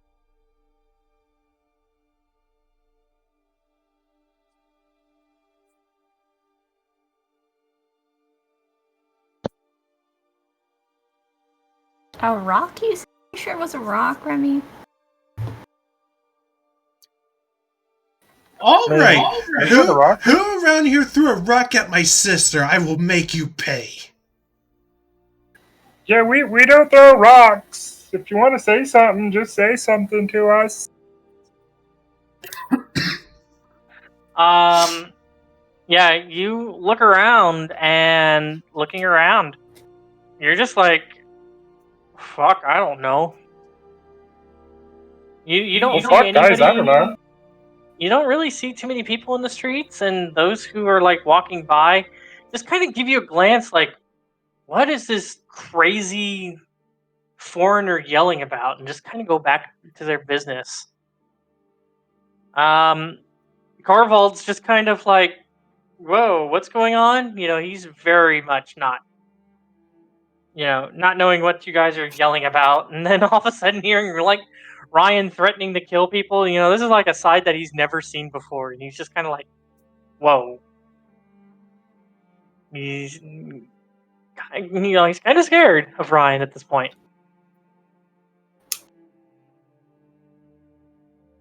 Oh, don't worry, don't worry. Harvold. He just gets very overprotective of us. Oh, Harvold, well, I'm I mean, sorry you had to see that. I'm very protective over my siblings. I can kind of tell.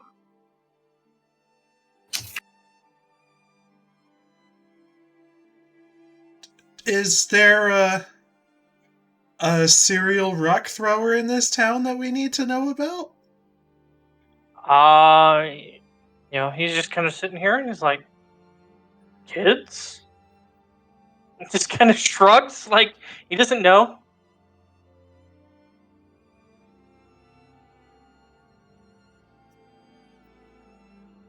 Goddamn kids at these what days, height- this new generation weren't brought up right.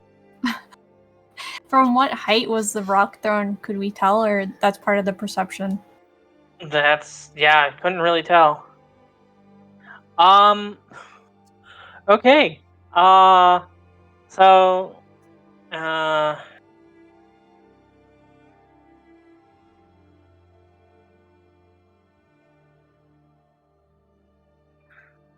yeah, so you guys just sitting there talking about a serial rock thrower or whatever, and then all of a sudden, it's a lot of force. Again, Roux, back of your head, just whoosh. You guys hear it again. It's just like it's a little bit louder, and all of a sudden you're. I haven't gotten And up, the by back the of your way. head is very cold now, Roux. Oh, it's a snowball.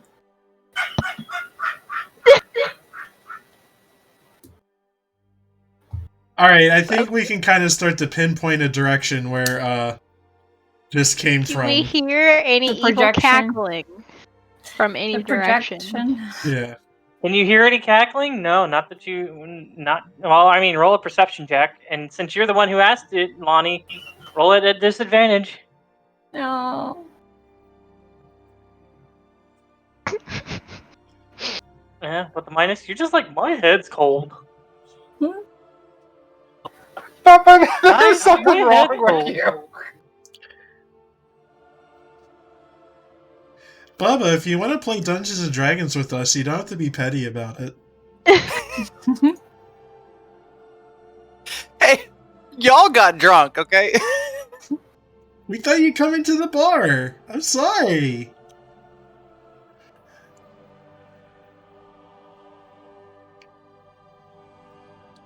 This is all at Yeah, Lonnie's so- expense, whatever's going on. Well, this is great. Yeah. So, apparently Roux's been smacked in the back of the head this time with a giant snowball. Alright, I'm gonna stand I behind think her Ryan just and like kinda, takes off in that direction. He starts like kind of angrily power walking. You're power walking to what? Where are you power walking to? The direction that the snowball would have come from to hit the back of Rue's head. Roll me an investigation check. Okay. While he does that, I'm gonna kind of keep an eye on Lani and stand behind her. Okay, so you're putting her down in the snow and standing behind her. Yep. Uh, To keep an eye out for the next projectile. You're kind of guessing it's coming from behind. Obviously, guess.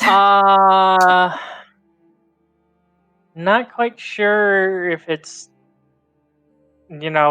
from what level it's kind of thrown at.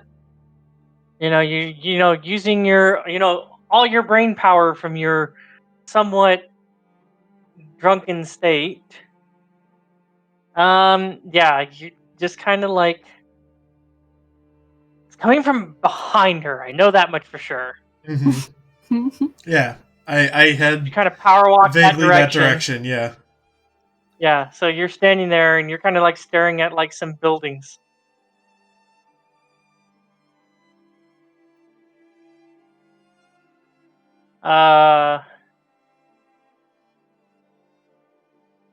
Anyways, so that's happening. Roux's been dumped on the ground. So Roux, you're like in the snow. You're just like, and I like bread.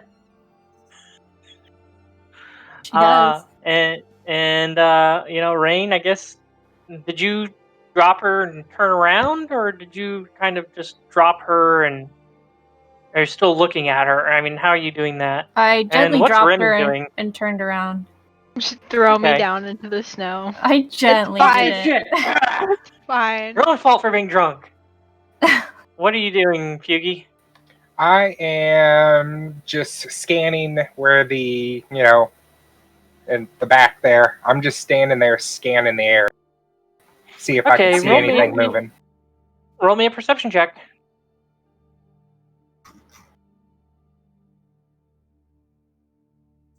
Nice. Okay, with your minus. Yeah, I mean, the only thing that you really see is, people who are looking at you guys walking by thinking you're crazy. Oh, I hit my elbow.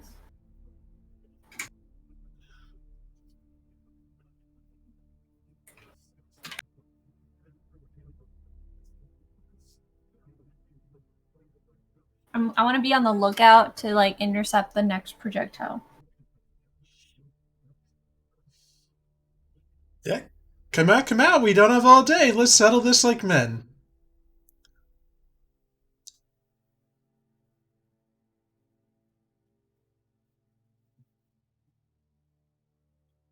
How about this? If you can hit my brother, then I'll give you 1 gold. Go ahead. I'm gonna point to Ryan. Try to hit him.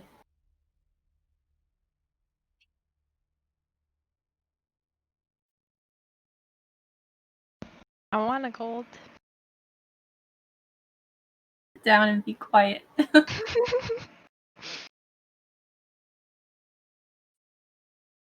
Okay, you like saying this, and you're like facing that direction. He's like, Ryan's like, "Come out, coward!" And Roux, not Roux. Remy's just kind of on the lookout.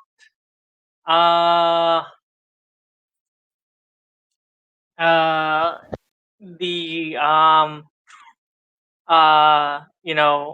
Raine seems to be taunting. Roux's kind of sitting down in the sitting down in the snow, like, I like gold. And again, from the back of your, well, not from the back, kind of to the side of the back of your head, Roux, you feel like another snowball. I'm just gonna both hands, middle finger in the air. What? I wasn't Okay. able to intercept it at all? Let's see here. Well, roll me a perception check then. Okay.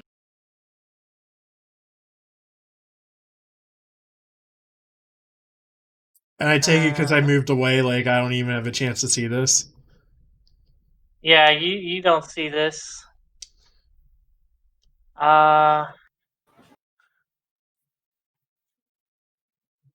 Let's see here. Oh, who keeps leaving? I Bubba? don't know why Bubba and Feugy are flipping channels. I don't know why I moved channels. I'm sorry. Yeah, I just misclicked. Oh, for some odd reason, my music stopped. Yeah. Good. Oh. There we go. I think the music was causing problems in Discord. We can try it again, see what happens. Anyways, right. So, I would say in your state, Raine, you're not able to intercept it, but you kind of have a little bit of an idea of which direction it's coming from, and that's about it. Really? Yeah, kind of. It seems to be coming from, like, the rooftops. Okay. Well, that person didn't listen. They threw it at Roux and not my brother. So, no gold for you. It's clearly my sister. Okay. I point to the direction of the roof. Ryan, they came from the roof. Go do your thing. Go do the thing. Hesper, I have a question. Uh-huh. If I throw something large enough to cast a shadow on a rooftop, can I teleport to that shadow? I would say probably yes, but with the way that the streets are and how much commotion you guys are making, you definitely have eyes on you. Yeah. So, yeah, and teleporting, especially considering that's one of the descriptions that were given about the Shadow Menace, might be a dead giveaway.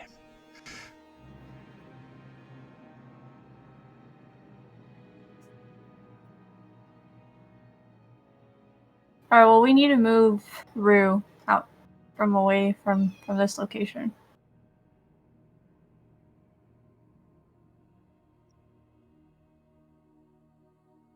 Yeah.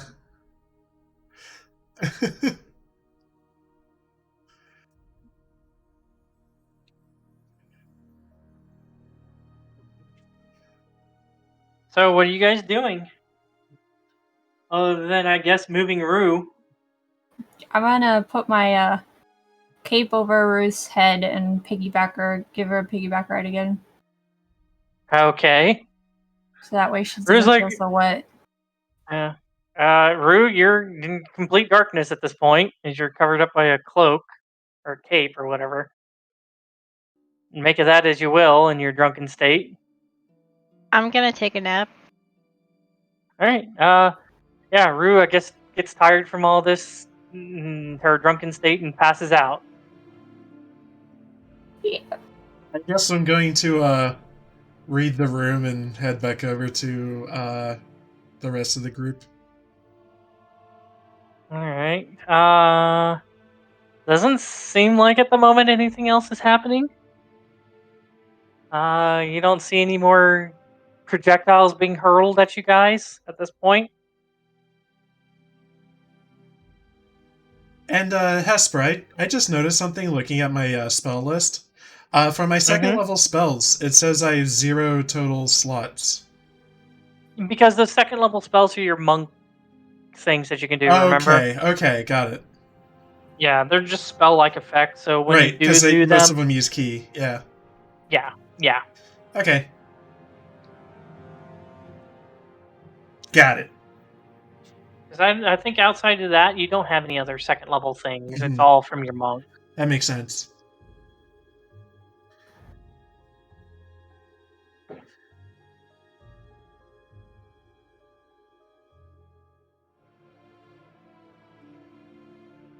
Mm-hmm. All right, so what are you guys doing?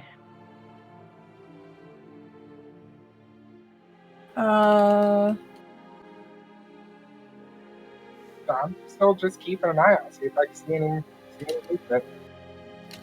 Yeah, well, it seems like the projectiles have stopped.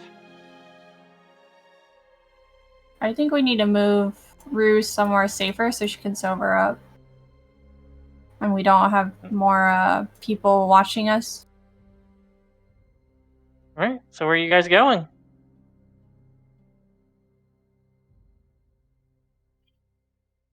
I feel like it would be a mistake to lead him where we're sleeping. So probably not, the inn. Why don't we go to different inn? The only other inn that you guys know about is the Hang the Laughing Man. That also seems like a bad idea. Let's see. That's a bad part of town. Why don't we go to the... I was gonna say go to the Blue Rose. Blue Rose is kind of closed. Hey, but the walk maybe might sober Roux up a bit. I would say probably cramming her full of bread. You might have taken like 30 minutes off of that, and you guys probably spent about 30 minutes cramming her full of bread and talking to Carvold. So it's probably been like, you guys probably knocked an hour off of her thing. So she's got like another 3 hours of drunkenness. Wow, Jesus Christ. God, if there's one thing I've learned, it's never get drunk in Hesper's campaigns. Yeah, it's like lightweight times autoimmune disease. Well, let's see. Why don't we go to the temple district? Maybe we can find a place to rest there. And keep Okay. an eye on Roux. Okay, so that would probably take you about 40 minutes to walk to the temple district. Okay, so as you guys walk to get to the temple district, you know, I don't know if you guys are doing anything in specific. Like, I'm assuming you guys want to continue keeping an eye out for the rock and or snowball assailant. If that's the case, roll me perception checks.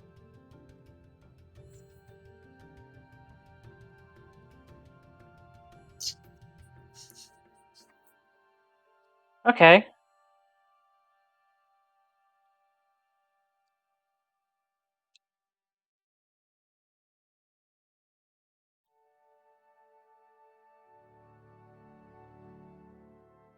And you guys talked out loud about going to the temple district, correct? Probably not, like, very loud. Just amongst ourselves.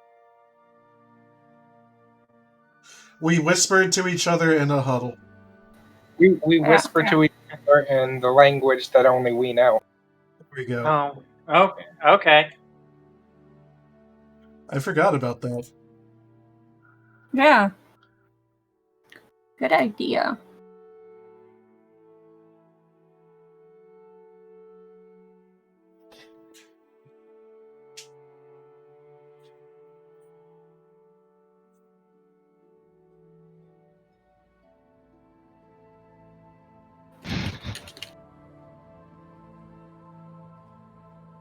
Okay. So as you guys are walking along,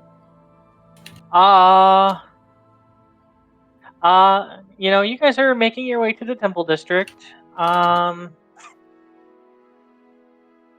Just okay. So just barely, Raine.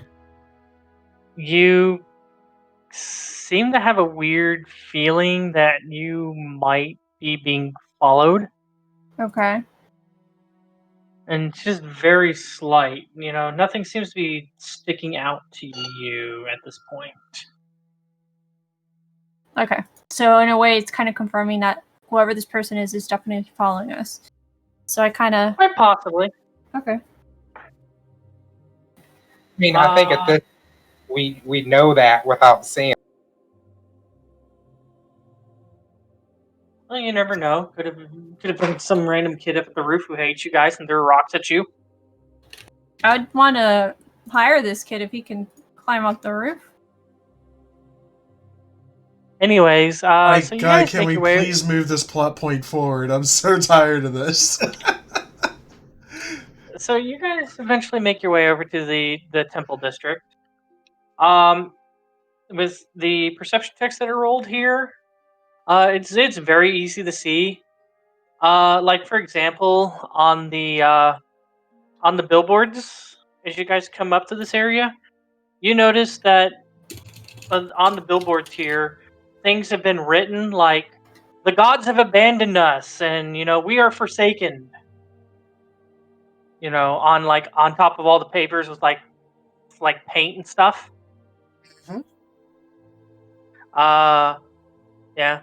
And I would say you don't notice it, but Raine kind of, gets a glimpse of it and notices that there is a wanted poster here. She doesn't know if it's new, and not to mention it's covered in paint.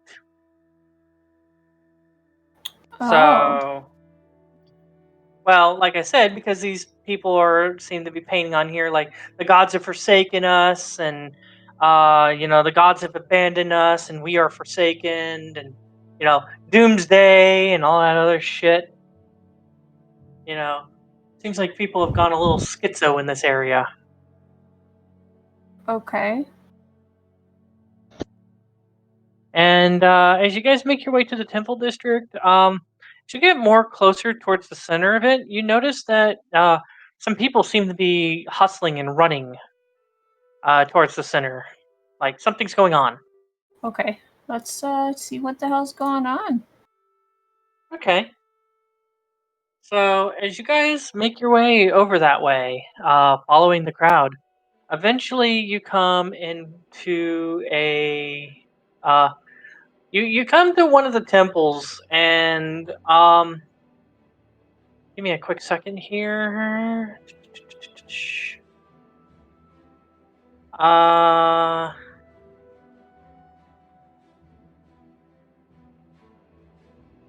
Okay, give me one more second here.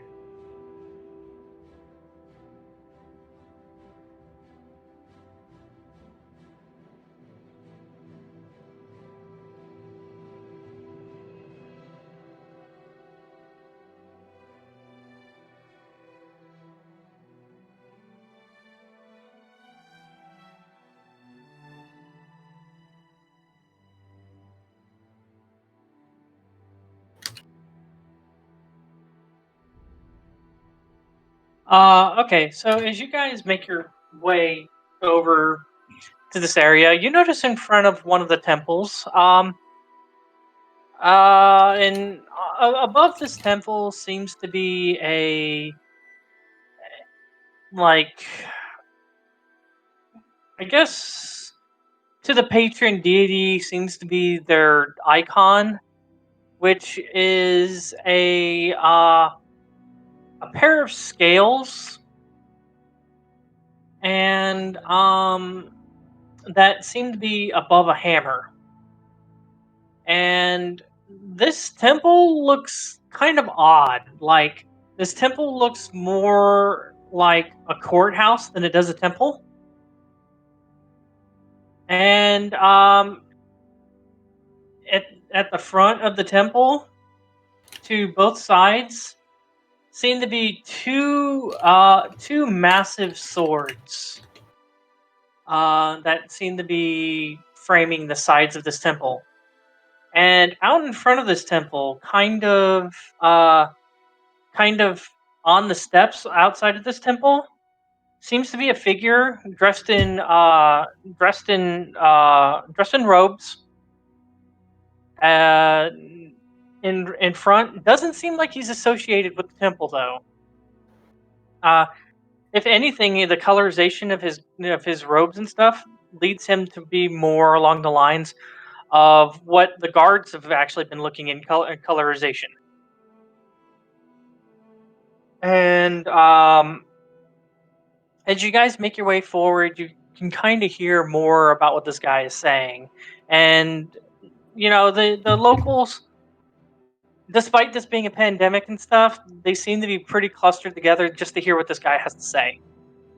And making your way forward, you hear this guy, and you catch part of his speech.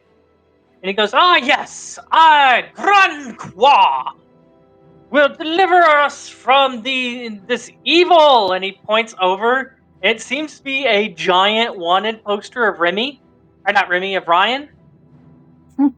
And in his ninja outfit, and he points over to this, and he goes, as you know, I have brought forth many of those who have done ill to our city, and I have done this with my magical means. Oh, And really? thus, as I promised to you, as as Grand Qua, to bring this villain to justice, because he has left he has made a grave error, and through this grave error, I will find him and bring him to justice. And people are kind of cheering and stuff. They seem kind of happy about this revelation. How did that fail? Like, that was completely set. Is there a space before it? No, like that should not have failed. But it has nothing to do with you guys. This is just my own. Yeah, you want to be like uninterrupt. You don't want to interrupt the thing. Yeah. Huh. Like that. Don't think that has anything to do with what you guys are going through. It's just my character's curiosity. Yeah. So yeah, as I was saying, this guy is continuing to make these this declaration that he's going to hunt down to hunt down Ryan, and he will begin so as soon as he gets a blessing from Tyr. Tyr. How do you spell that? Tyr. Tyr. Yeah, and Let's anybody who wants to know, roll a I want to know. Is roll it a religion check. disadvantage? Oh, you got religion, Yeah, right? You're passed out. Remember? Oh yeah. Oh shit! Yeah, you're right. That's better than a -1 in religion. Okay. I have a 4, so let's put our heads together here. What do we know Okay. about this guy? Oh shit! All right. The most that you know about this guy, he doesn't seem to be as well worshipped in your part of the world, but from the very little that you do know, from other travels, is that he is a god of justice. God of Justice. Okay. And judging by the situation, it seems like, and from other temples that you might have seen of his, they're very much a temple that not only worships him, but is actually where trials would be held. Interesting. So if our suspicion was that this person could be inciting justice blindly to all of the people of this town, would that not be against the whole like trial process? Unless he's a just judge and juror? He said he was going to bring you guys to justice. He didn't say he was going to be determining your guilt or anything like that. Well, I guess because he said that he's done it to a bunch of people in the town now, right? Yeah. He's proclaimed, as far as you know, that he has used his magics to bring villains to be judged, to be tried, and the ones that he, according to this, have tried. It seems like he is very positive that he is going to it seems very positive of whatever he does. Like, his cases are generally like, go towards his favor. Okay.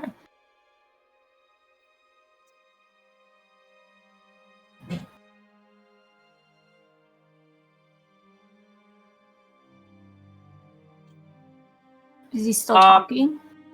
Yeah, he talks for a little bit longer. Very much this kind of like propaganda kind of stuff. Doesn't make mention on what he does other than through magical means of how he does this. And as soon as he gets done, he turns and heads into the temple. And you hear the townsfolk that are outside. They start chanting, "Archmage Grand Croix, Archmage Grand Croix." Like, this seems to be a hero of the town. Okay. I want to fuck with this guy. Wait, hold on. We don't know his magical ways of doing something. What if he does something to you and it, like, drops your axe?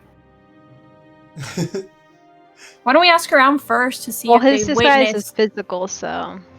True. Could we ask around to see if they witnessed his, when he's brought villains to be judged? What happens? Sure. Roll me a persuasion check. Okay.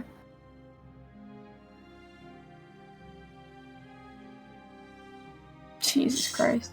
Well, it's not that bad. You ask around to some people that you think might know, and they just kind of look at you and they're just like, I don't know, he just brings them to justice. And they go back to Archmage Grand Croix, before eventually the crowd, the few other guards that are there kind of disperse the crowd. All right, let's approach the guards and ask them, have they witnessed him bring them to justice? What does that look like? Roll me another persuasion check. Wow. He kind of you go up to one of the guards. Excuse me, I would like to know how Grand. And as soon as he hears Grand, he's like, "I'm sorry. Go about your way. Disperse. Go." Okay. He needs his time to do his stuff. Go, disperse. Do not bother him. Well, hey, we don't want to bother him, but I am curious. How does he use? Because I'm part of the city watch. I'm kind of a big deal. Halfway through your statement, you are shooed away. They are not having any of it. Like, this place is not very freedom friendly. Can we look around to see if there's any other person that's still lingering, like a townsfolk that's still lingering, either praying or something? That looks. Oh, okay, yeah. You know, like I exceptionally said, devout. a lot of the townsfolk seem to be dispersing. You do notice nearby where you guys are, as soon as you guys are kind of like dispersed away from the area a good ways, you eventually do realize that there is a figure lingering in one of the nearby alleys. Okay. Is this figure watching us, or just... Yeah, seems to be keeping an eye on you.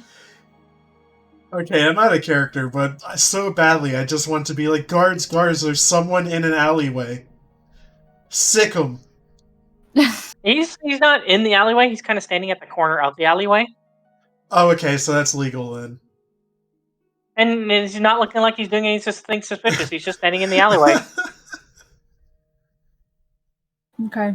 I'm gonna nudge over to Ryan and kind of nod my head towards that direction to see if we want to talk to this person discreetly. Maybe some of us hang back. I'll hang back with Yeah, I just Roux. I'll start walking. Then I'm gonna go Start find a place walking to sit down. So you're gonna start walking towards this figure? Yep. Ryan, but not me. Yeah, that's what I'm saying. Ryan? Okay. Mhm. Bubba, would you like to describe what they see? Sure. As you walk up into the alley, so you're coming in, the figure turns, walks into the shadows a little bit non-stealthily. I see a 3-foot tall hunk. You see a greenish-brown cloaked figure that has a long crossbow strapped across his back and a mouse on his shoulder. As you come up, he unhoods himself. Obviously, all y'all ain't coming up. He unhoods himself, and you see a bearded, brown-haired figure, mouse on his shoulder, and he bows slightly. Dunsen Snow at ye service. Do you mean Dunsen Snowball? Was that you throwing them at my sister? I cock my eyebrow and I say, no, Dunsen Snow. There is no ball at the end of my name. So, I just continue to keep my eyes cocked and I just look at him. Very curiously. How He's still long playing with the have mouse. you been watching us and tailing us, sir? Oh, I would say probably here. Prior to you all getting drunk. That was very interesting. I've been tailing ye all for quite some time in this district, as this is my home. So I grew up here on the streets, orphans and everything else about. And my life here, this is my home, and y'all don't necessarily fit the descriptions. After all, we are in a very paranoid town of everything that is going on, and y'all are lavishly throwing your coin around, dressed lavishly as nobles. So, I watched to see if you are up to ill or for good.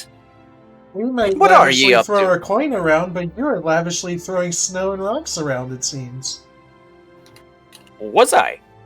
Whatever you would like to believe. I just want to know if you are up to good or if you are part of this atrocity that's happened to my fair town.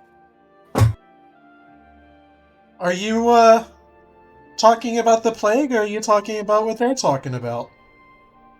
I'm talking about the plague. There's a lot of paranoia going around in my town. And I just want to know if you all, being new and definitely not originally part of my town that I grew up with, I have a firm love for my town. And I would just like to know if you are for ill or if you're for good. Alright, I look behind me and signal for the rest of my siblings to come forward. I come forward. Okay. Give me a second, and I just sat down.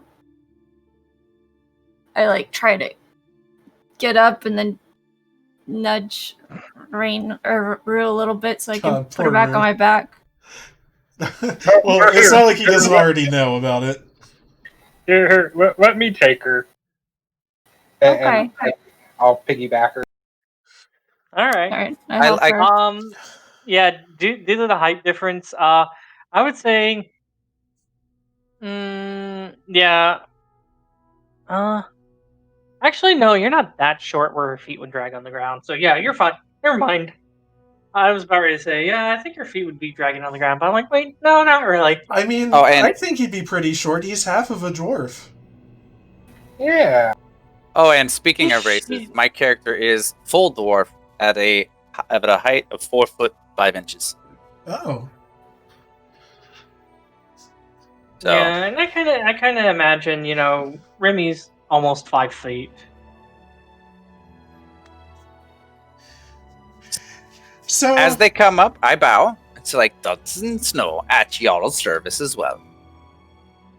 So, we're from out of town because we're actually the royal family of Feldnitz. We are the sons and daughters of Lord Despero. You all are actually royalty. Is that what you are telling me? That's correct. Ah, okay. 1 second.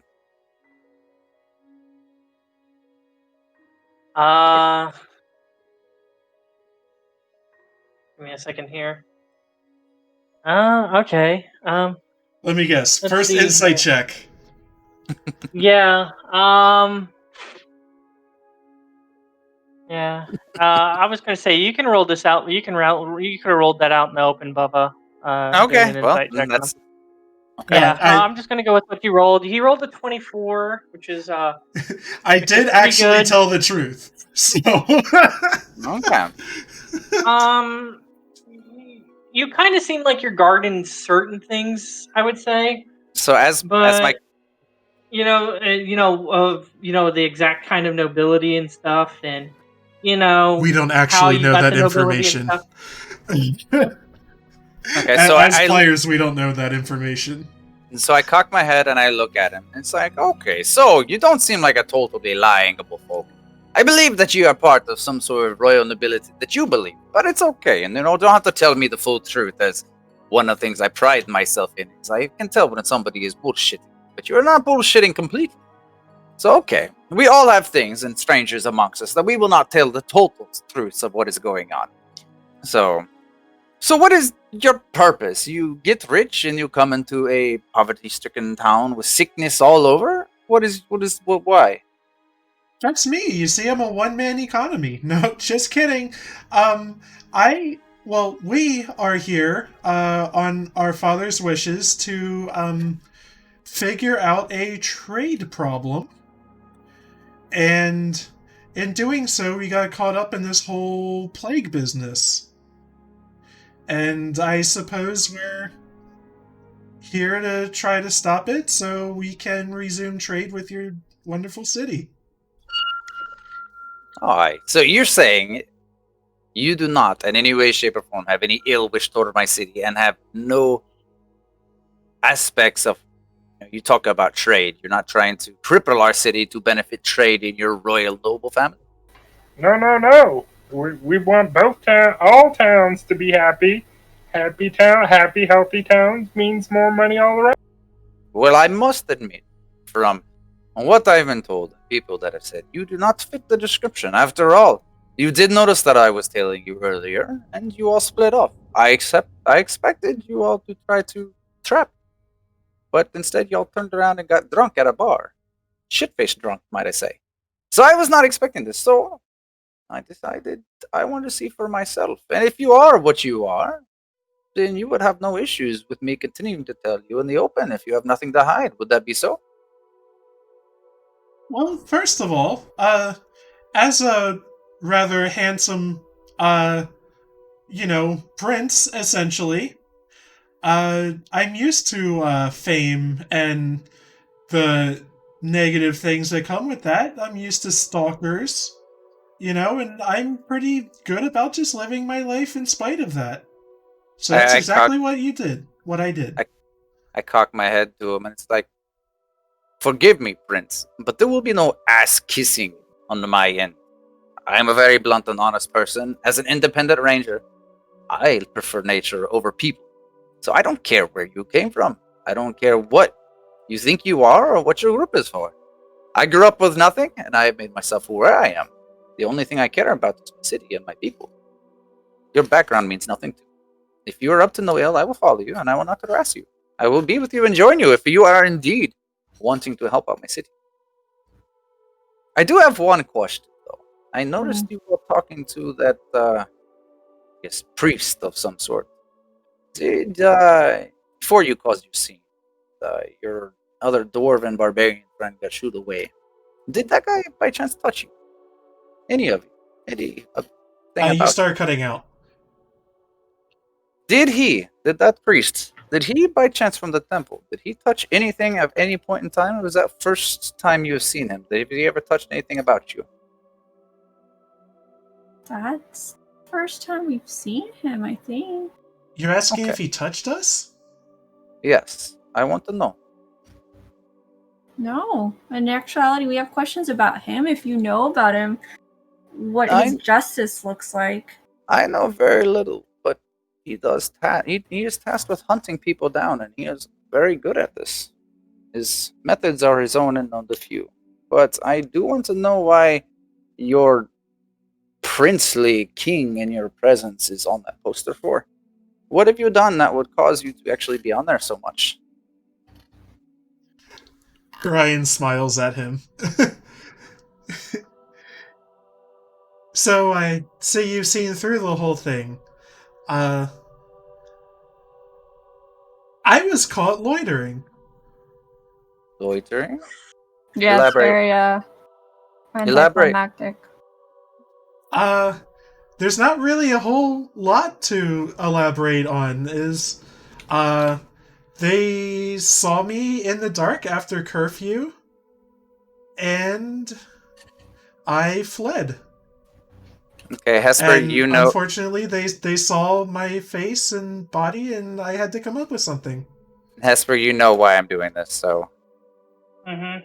I'm curious. Jesus! There is reason for all this. So you're inciting his check on why he's being pursued as this shadow menace or whatever? The loitering, if he's calling it extreme, this basic loitering, and he's just happened to be caught in sight, that is what I want to know, if that is very true. He seems to be... I didn't lie to you, but I'm omitting information. Yeah, he's definitely omitting certain things about it, but he is. One thing is yeah, I would say because it's half truth, either deception or persuasion, whichever one you want to roll, Aster. I could go further without rolling. I see the glint in his eye, and I say, how about this? We go somewhere more private, and we can talk this over. Away from prying ears, especially around this priest fellow. And by the way, he's not a priest. He's the archbishop. Archbishop. They correct you. They keep saying archmage. All right. So this mage guy. Let's get out of this area, and we'll talk to you further. Okay. So my character whispers to the mouse's ear. Mm-hmm. I'll tell you. As we head off into whatever direction, I agree to follow. But I would like to know more. And as we walk off, I want to send this to you.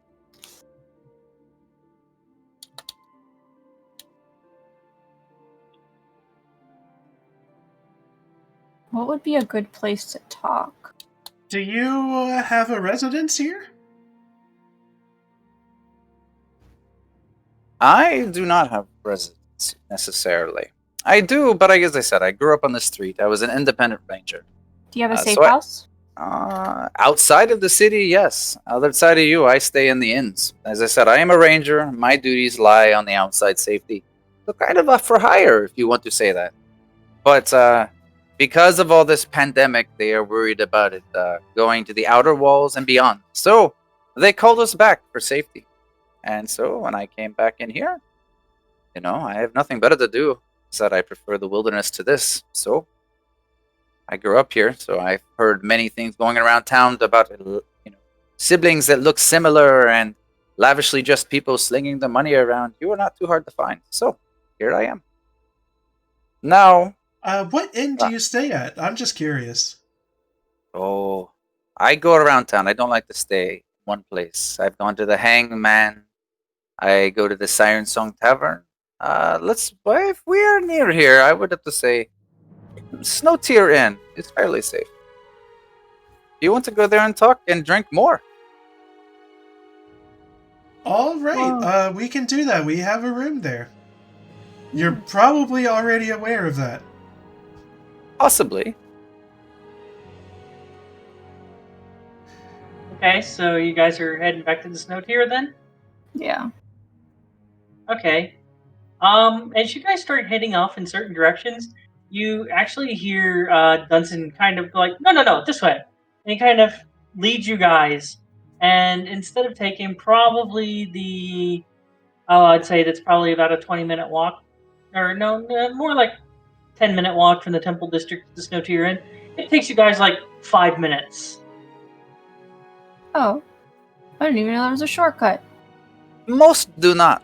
But again, I don't know if you know what an urchin is, but growing up, I was in line with the smithy. My parents were smiths.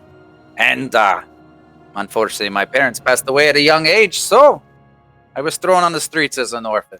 And let's just say, as an orphan, they call us urchins around here. So I know the town. I was not kidding.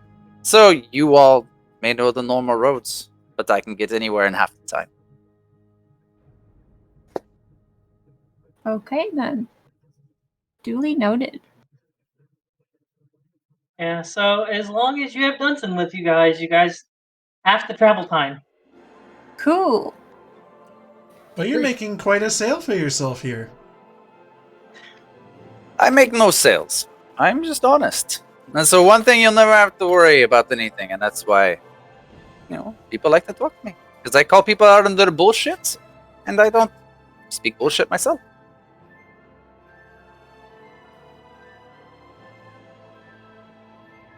Well, the quicker we get to the inn, the better we can get better acquainted. Well, you guys are currently standing outside the front door, so... Well, yeah, let's I go think we in. walk in, I salute Silverbeard, we head upstairs. He kind of rolls his eyes at you as you walk upstairs. I don't know, I think Silverbeard at this point just kind of tired of your shit and just kind of deals with it. Oh, by the way, I need, I think I forgot to ask this at the beginning of last session, since you guys stayed the night. I do need the 20 pieces. I need somebody, or a group of you guys, 20 pieces of gold. I got it. The whole thing? Okay. Okay. Yeah, Thank you. That's for the night. Okay. So they'll go ahead and take care of that. So as you guys head up to the room, what would you guys like to do? So Hesper, my darkness spell, is there any way for me to make a smaller, demonstration of it? Nope. If you use darkness, you're flooding in this room and it possibly seeps out from underneath the door a little bit. Okay, yeah. Okay, we're not doing that. So as That we was go worth a into the shot. room, while he's deciding as we go into the room, I look at him. It's like, so what half-truths are you holding back? I'm an assassin. A very lavish assassin, aren't you? So how does that deal with your loitering aspect, Mr. Assassin? And who were you trying to assassinate? Because that would definitely draw yourself attention for someone who is trying to establish trade to help out both, cities with your family? Well, let me be clear. We are here under the request of our father. And unfortunately, on the way here, we were assailed by bandits and goblins, if I remember correctly. Just all sorts of manner of wild shit and bandits and stuff. Yeah. Okay. So, while my siblings here were procuring our room arrangements, I remained outside in the shadows because I was still wearing, well, not what I'm wearing before you right now. I see. And so you were standing out in a lamp and in your attire? How did you get spotted, Mr. Assassin? That's not very assassin-like. Well, guards came, and I'm a bit unfamiliar with the area and with the concept of snow, and I quickly moved up a rooftop. Snow fell, and also I left footprints. That does happen in our town. If you're not used to our environment, I guess. And I look around at the others, and I'm kind of cocking an eyebrow. So are you all assassins? Not necessarily, no. Nope. Not me. I'm So guessing Roux is still passed out and just dumped on the bed. Yeah. Yeah. I mean, You look at her and you're just like, probably not an assassin. So I look at them still kind of confused.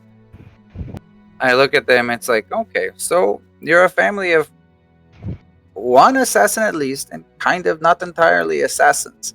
So explain to me how assassins, but not entirely assassins, can help with our predicament if that is really what you were trying to do. How does your jobs help?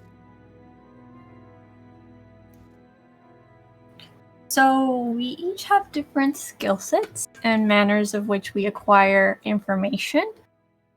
And at times it may seem unsavory given how we grew up a specific way in our town, as we are actually familiar with urchins and that sort of thing. And in our town, we use urchins to gather intel. We wanted to be as subtle as possible, but given the circumstances, and I kind of glance at my brother, we had to improvise. And Very good. no, it's okay. And then the contact that our father wanted us to communicate with suddenly died, and with it, we had to do a lot of detective work. So again, our skill sets are meant to be as subtle as possible. Who is this contact? He went by the name of what was his name? Blade. Or Knives. Something Blade. Knives? No, Knives was his code name, but what is his actual name? Glinting Blade. A fellow by the name of Glinting Blade. Do you know of him?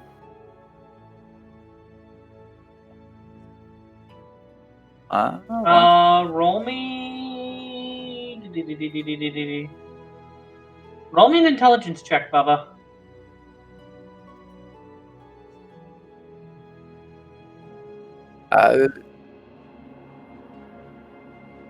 What the fuck? Where's it at? I'm searching. Just click intelligence. Oh, it's not in the actual skills? Yeah. Mhm. No, I'm just having you roll a flat intelligence check. Okay. 5. Name doesn't sound familiar to you at all. Ain't heard of you. Name does So- not ring a bell in any way, shape, or form. Yeah, and we kind of suspect that he maybe had more interactions within the city than outer walls potentially, and may not have been the most savory type of fellow. Not savory type? Do elaborate. I would be honest with you guys. You do not in any way, shape, or form fit any description of what I would feel is unsavory. And as far as your commotion, if you're really trying to do ill, I feel you would not have gotten hammered and then tried to drunkenly go into a mine and cause a stir between all the guards. That's not very wise. No, it's not. Word I spreads introduced quickly myself in to you this- as an assassin. And you Yeah. tell me I'm not unsavory? You're an Yeah. interesting guy. Yes, but if I wanted to, by chance, wanted to strike or kill you guys, your drunkenness would not have helped you at all tonight. And I do not think if you are the assassin trying to call ill, you would have been drunken, stumbling on your feet, trying to pick a fight with all the guards. Yeah, Not no, otherwise. no. You're very, very logical. If you are an Thank assassin, you. no offense, but you are not a smart one. I So- teleport behind him.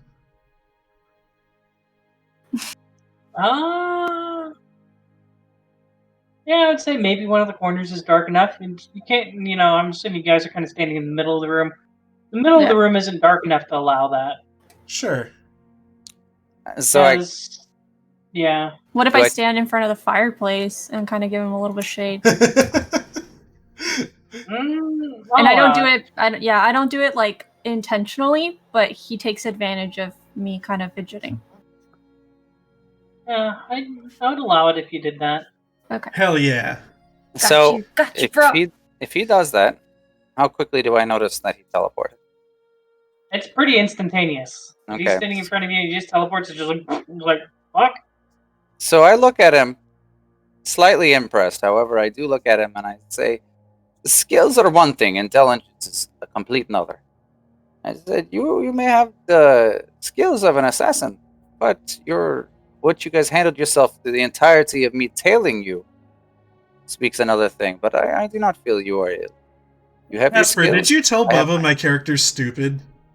No, I did not tell him a damn thing about your character. There is reason why, like, there's all off of character. This whole purpose is why when I started to read your page, Aster, I was like, holy shit, I cannot know these things. So I had to stop. So I read some of them and I had to stop. Otherwise, it really screws up my gameplay of where my character is going to go with this. So yeah, I see. So that's why I was like, you benefited from it, so it wasn't a total waste. Yeah. I thought it was so funny because, like, when I opened, I immediately messaged Hesper. It's like, dude, should I be looking at this? He goes, no, probably not. It's like, that's what I thought. I said, I can't look at it. Okay. Yeah. Mega spoiler. So I go on that one. And, oh, shit. Where were we going? Like, I was telling you weren't Intelligence. He's not very intelligent. Oh, yeah, the teleporting. So, that being said, I want to find out what's going on with my town, too. And if you guys are really up for good of my town, I want to continue following you or being a part of your group. If you guys are wanting to help out my town as much as I am, I would like to contribute. Good. I have a question for you, though, since you're familiar with the woods. Good. Do you happen to know, we have a set of list of ingredients, but the list is enchanted. So I want you to look at them, but not read them out loud. And tell us what you know of certain ingredients, because we're trying to find a cure. In the middle of trying to figure out how this disease came about, would you be willing to look at our list and help us out? I can do what I can. Okay. Let's see here. Well, I need to give him access. You're talking about fizzle sparks? Yeah. I need Because to we give him still not access to figure the out list. about the mushrooms and all that stuff too. Yeah. So he doesn't have to read through the list. I mean, if you're not wanting to, you're not wanting him to read through it. You can. Well, I wanted to ask read him, it, not read out loud. Yeah, but I'm saying if you out of character or whatever, if you want to talk about it, feel free to, because it sounds like you're not wanting to activate certain things. Right. So that's why I said. So you don't know this, Bubba, but and I'm just gonna tell it to you as a character. This list is enchanted to where it will activate.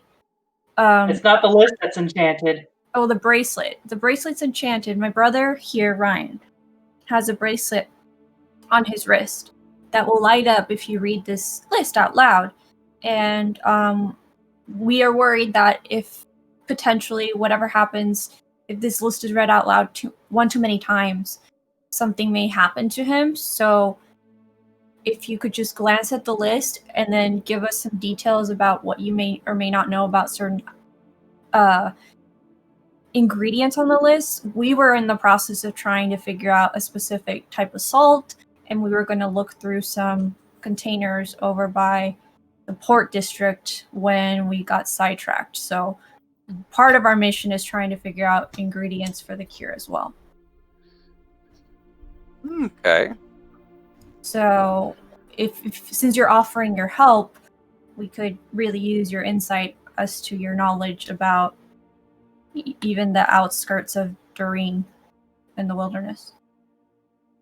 Okay, give me a second. So we just have to get those stupid crates before they get moved.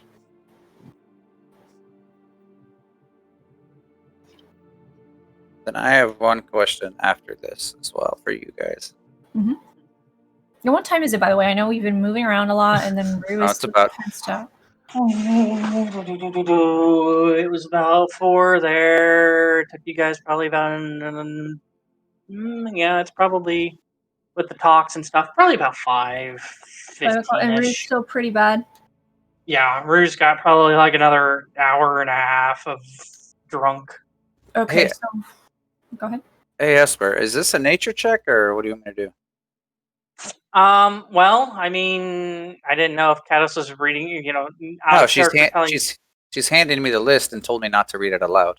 Yeah, so Yeah. So I'm gonna do it, not read it out loud, and tell them what I can tell them. But So I'm gonna Yeah. point to the mushrooms without saying it. I'll be like, "What do you know about this ingredient?" Okay. Give me a second here. Because we were being led to where the Hanged Laughing Man location is to try to see if we could find sellers. But if you know some urchins, or if you happen to know any other ways that this could be found, and we don't have to deal with those type of individuals, we wouldn't mind that alternative.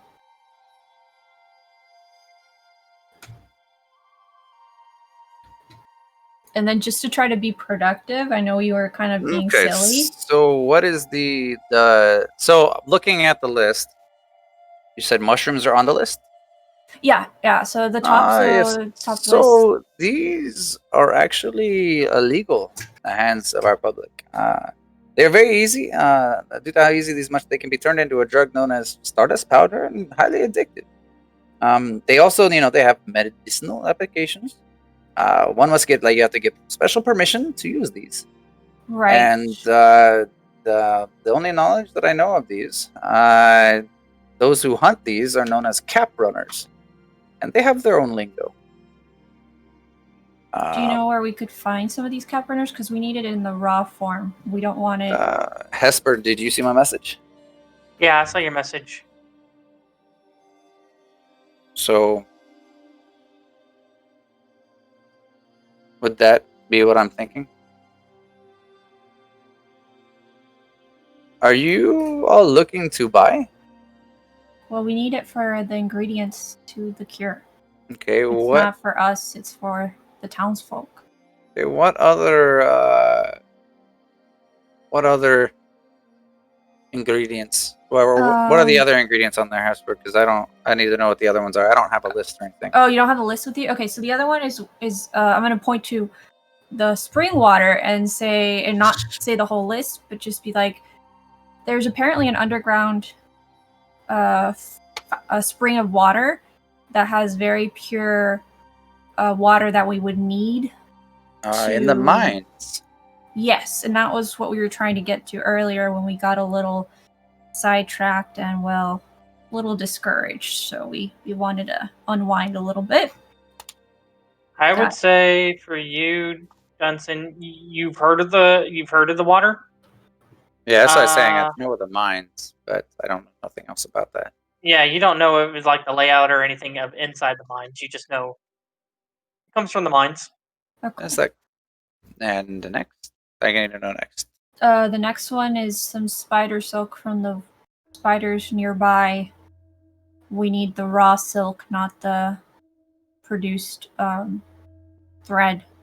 Esper, you'll have to talk on this one because that's not an information. Yeah, the spider silk thread. You know that it's the safest way is for it to be farmed, and you do know that there's a farm outside of town. So, all right, Hesper, since we're gonna go off of the thing, you told me you're talking about the market, but then you're also telling me to hunt them. explain that. That's two different things. What are you talking about? You do know from being a ranger and such that that you can hunt for them like out in the woods All right, that under specific Conditions. circumstances. Yeah. That certain conditions of like the sky and stuff. The weather and all that. Yeah. okay. So we have the So string, the mushrooms, and the The water, silk, the and what? spring, and the silk, and then we have a specific type of salts from a distant land, from a desert land. We found out the location of where they're stored because the merchant had passed away like 3 weeks ago, and we were in the process of trying to acquire these during the evening time, and we've yet to do so. If you're willing to assist us with your stealth, this would be for the good of the village, or for the town. And who gave you this list again? We have acquired it through other means. This is. If you're Again, we've asking me had to be discreet about it. Okay, but we just met, and you are asking to use my stealth skills to steal. You did say you'd do anything for the sake of your people. I do, but if you're telling me you just acquired a list without me knowing too much of a background besides it's on your brother's bracelet, how do I know that helps my city? Because you're goblin. What was his name? Was he a goblin or it's if you're talking about Fizzle Spark, it's a gnome. a gnome? So there's a gnome in your town who's a scientist who's been working on a cure for the past couple did months. Fizzle Spark give you this list and put a bracelet on your brother? Yes. Yep. Is this bracelet put on by force? Yes. He put it on by force. And what was his end of the bargain? Well, he said that He if is we want to, going to make the vaccine for The this cure. town. yeah, Ideally. So let me get this right. Fizzle Spark gave you a list, slapped a bracelet on you, said he's going to make a vaccine for this town, but you're afraid if you read the ingredients too much on this list, your brother is something's going to happen with this bracelet? yes. So What the hell kind of bargain did you make? It's not necessarily. It's kind of one-sided. It's Obviously. more of the Fizzle Spark's favor. So You we're do not know. stealing because we want to. It's because we have to. Listen, You you do know what know- he's got in there? He's got like a barking robot dog. Yeah, you It's do not know. it's not a robot dog. It's like a gaseous form that formed itself into a dog head and started So- barking as it's inside of it like a glass sphere. You know, Like, honestly, I- I was kind of overwhelmed by everything I saw in here and just started making a model of me, and he slapped his bracelet on me, and I just kind of went with You the know- flow because I was kind of slight-jawed at that point. Oh. So yeah. So my character puts his forehead in the palm of his hand and just shakes his head in disbelief. You all really are not from around here, I can tell. Fizzle Spark is known as a crackpot, crazy guy. So he may want to do something good, but this bargain you all did, again, you may be assassin, but you're a stupid assassin. So just to let you know, you got bracelets by a crackpot artificer. Okay. Hey So- now, from what we could tell, that crackpot might be the only chance of getting a cure. It It's our is. only lead. But he's got you, lack of a better term, by the balls. So I will help. Hesper, let me ask. Mm-hmm. Mm-hmm. Hang on. Yes. I gotta put this in cell. I don't wanna, just in case. Mm.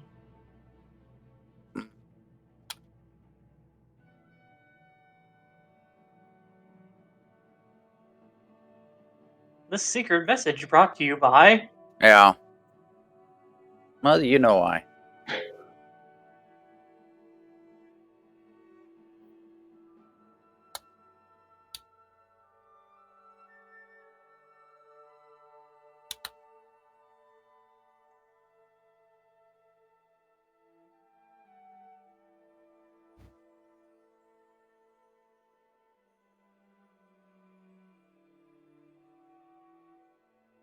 So while we're doing this, my character wants to ask Rhiennes, do you know what this bracelet, you said what you think it might do. Do you know what it actually will do?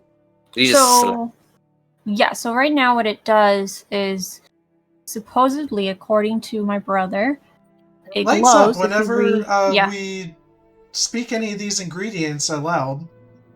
So then he knows we're breaking the promise.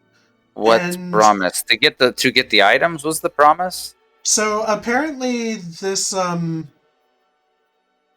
he doesn't want how do I put this in the words? This list of ingredients is apparently proprietary for him, and he doesn't want his trade secrets to get out. Mm-hmm. And I'm not so certain how much I agree with that. If there's a vaccine to be made, I want everybody to know how to make it. Yep. Okay, well then, I have good news for you then. Some of your ingredients I can get quicker, but it's more expensive and riskier in the outcome, but it's quicker. Or you can do a second one, which will take longer, safer, but you're dependent on nature itself. Okay. Which would you guys like to do? Because, you have the money. Screw the rules. I have money. High risk, high reward. Let's do it. Well, very well. Yeah, does my character at this point sound like a character who's not afraid of a little risk? Yeah. I just look at him, kind of a glint in my eye. I just cock my head and say, very well. I know of an individual. At this time, Hesper, Squeakers is coming back. And so he's definitely made it back. So, go ahead. I guess you'll let us know which ingredients you are able to acquire. Right now, Hesper, I'm assuming 2 of them is obtainable through the means I listed? Or 3? Because I know the spring water won't be, right? You're the only one that you're absolutely sure is the mushrooms, just because it's illegal activities. Okay, so I can tell them one and possibly more. Yeah, definitely one. The others, maybe? Okay, so I will look at them as Squeaker hops up on my lap as you ask your question. And by the way, Remy and Raine, the mouse is the mouse that you saw earlier in the alleyway. I kind of narrow my eyes. You're like, huh. I notice the eye narrowing, and I just look. Say hello to Squeakers the 14th. At your service as well. Nice to meet you. What happened to the first 13? Oh, through my life as an urchin, they said I did not have anything. So I actually befriended Squeakers, the first mouse ever came with me. And through then, I've always had siblings and of the original Squeakers with me. So this is the 14th generation that has stayed with me. So this is Squeakers the 14th. They don't live very long. No, you're about ready to say, generally, mice don't live very long, and dwarfs live a long time, so, that's true. Possibly others have been retired, some could have possibly met with less favorable outcomes. Yeah, they live about 7 years. So that being said, I look at him, it's like, well, I said, I know the more expensive, riskier route that you all want. I do know of definitely one I can obtain in this method, but since you all throw around money like nobody's business, the expense is not a problem. Possibly more. I would have to see. I do have a contact known to me, but it may take 2 days to set up a meet and greet without drawing attention. So Dunstan, you can tell me, is this a drug run? No, it is not a drug run. Which ingredient are we talking about here? The mushrooms, I definitely know I can get. Okay. But Well, the rest is in, and just so you know, especially Assassin Boy on the poster, we have a black market in the city. So, I've been very interested in getting to know your black market. well, we shall see. I usually steer clear, but in this situation, if you think, and I will follow you, so if you do any unsavory business, I will know. would you say So- that your black market could sell the salts that I potentially had an eye on to It's a potentially possibility. relocate? That is a possibility. The only one that I know for sure is the mushrooms. So you never know what you will find in the black market, but I know these cap runners, the mushrooms is definitely something that they do black market quite often. Okay, because we are on a timeline, a time crunch for those salts, and they're going to be moved Well, soon. the salts are So- moved within 2 days. I can put my contact out to meet us in a specified location for 2 days, and we can go get your said salts. If it is within those 2 days, on whatever hunch you guys have. Do you want me to set Hesper, up my what did contact? what did the ledger say The About- ledger. about like when it was stored? Did it give us any hint as to when it would be moved? Because I know that we talked about how because of the outbreak, it was going to take a little longer. Yeah, it took a little bit longer for it to be processed. So instead of pretty much like the day after he died, it was being processed. It took like an extra half a week before it even started to get processed to get moved to the unit. You don't know of anything about it being moved afterwards, Yeah. but you do know that, like I said, you don't know about it being moved after that point.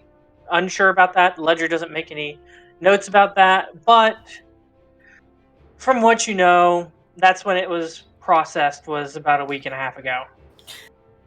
Okay, so because he's being honest Or about not a week trying and a half ago, 2.5 weeks ago. Sorry. 2.5 weeks ago. Okay, since you're being forward about getting us a contact in the black market, we'll give you a little more information about how we got So as they say that, details. as she says that, I want to confirm with them. So do you really want me to reach out for my contacts? The risk versus the reward. Yeah.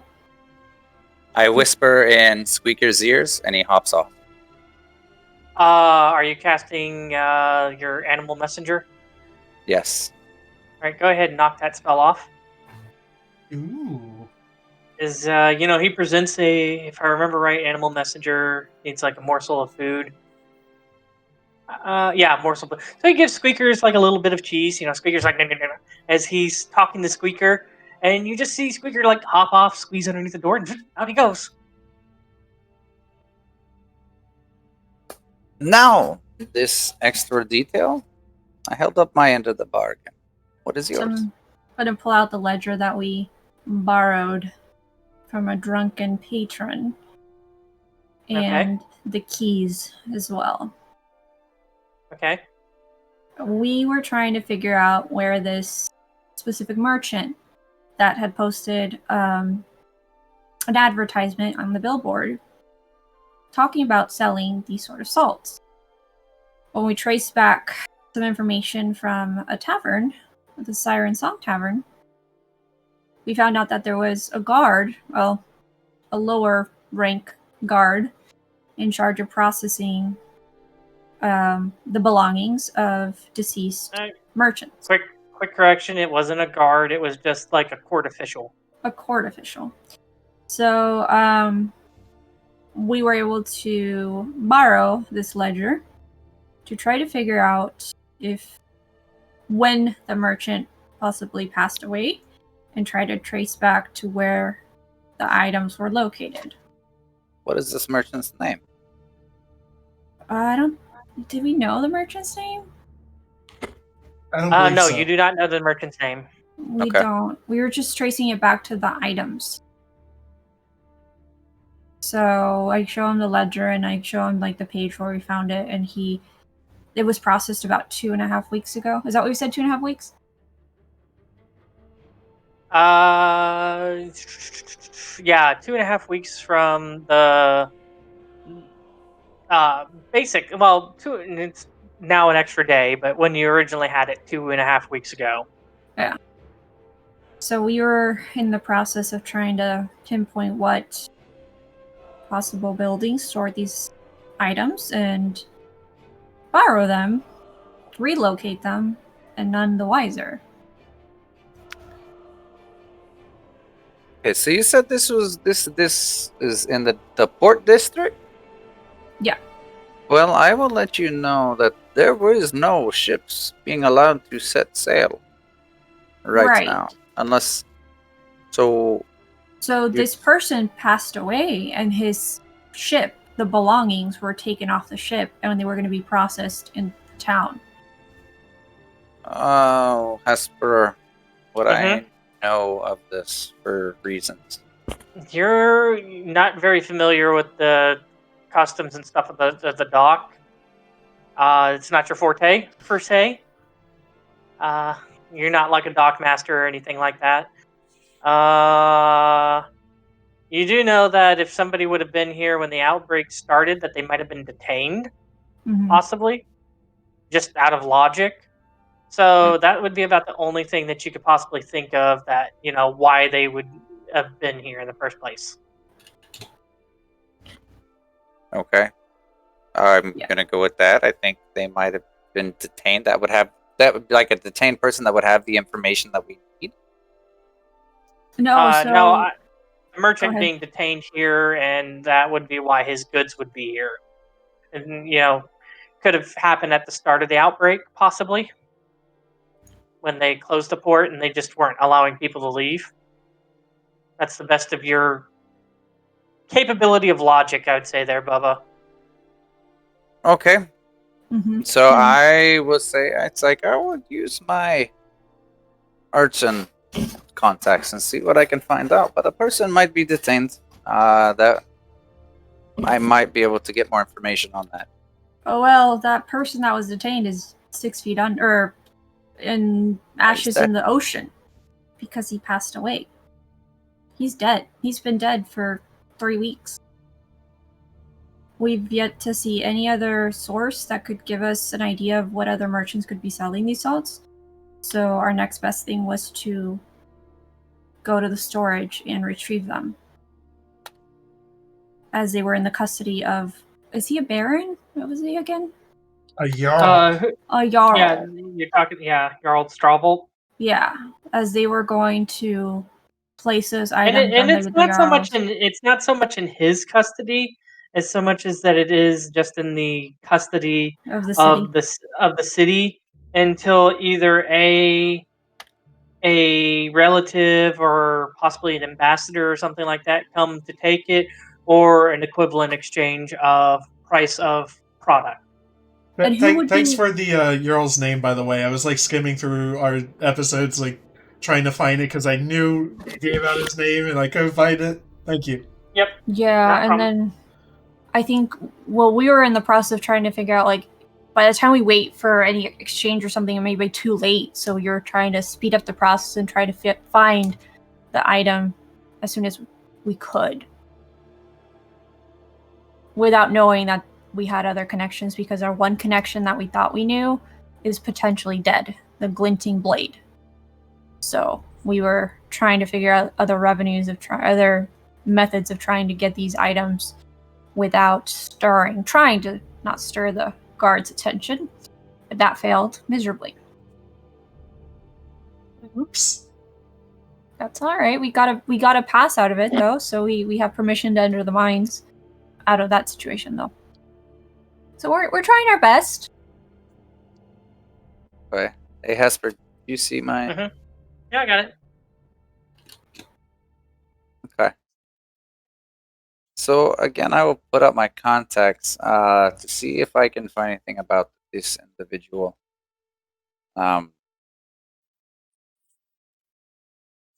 than that, I would not know. Do we want to think about wrapping the session up? Yeah, probably wrapping it up. My eyes are glazing over a little bit. Yeah, and I'm that's all right. I've been mentally checked out this whole time. I'm so sorry. No, you're good. It's Alright. probably gonna wrap it up.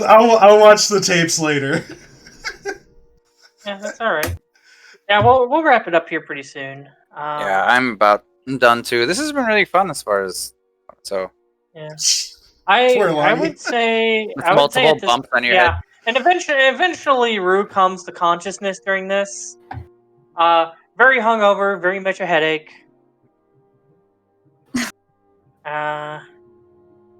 And like I said, she hears like the later part of this conversation. Partway through your conversation, Squeakers the 14th does manage to weasel his way back in through the door, and in his mouth he seems to be carrying a note, and it tells you to meet in tomorrow evening. The meet the meet at the Hanged Laughing Man. Okay. So I read the note and I was like, good news. We can meet my contact in tomorrow, not 2 days sooner than expected. Okay. So do they want The to? 14th needs a prefix. I'm thinking like Admiral or Doctor. We keep Mr. Do not trying to add more to my squeakers. So now, what I do suggest, though, if I know it's early afternoon, but to help It's you not all, early afternoon anymore. It's like Evening. It's okay, late I'm gonna evening. talk to him. because of all this talking and information and going between each other and such. I would say it's starting to creep upon like 8 o'clock. All right, so I would tell them. Perfect time if you wanted to start making a run for the port district. If you guys wanted to get some salt, maybe. Yeah. Hint, hint, hint. Yep. Yes. Next session. Yes. Yeah. We'll get to the ending here probably pretty soon. So, like I said, it's closing it's starting 8 o'clock. I would say at this point. If you guys want, you want to go ahead and start heading over to the port district. I take it. Yeah. Okay. I wear the outfit I was planning on wearing. Okay. With the snappy snaps. Yeah.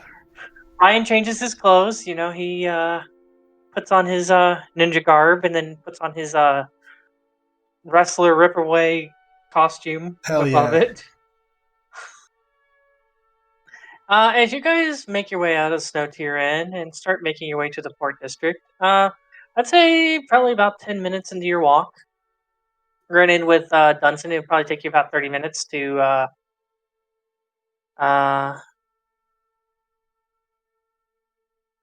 okay. Hold on a second here.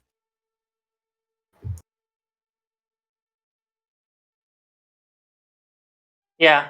Okay. So, like I said, as you guys are walking through, Dunsen kind of going through and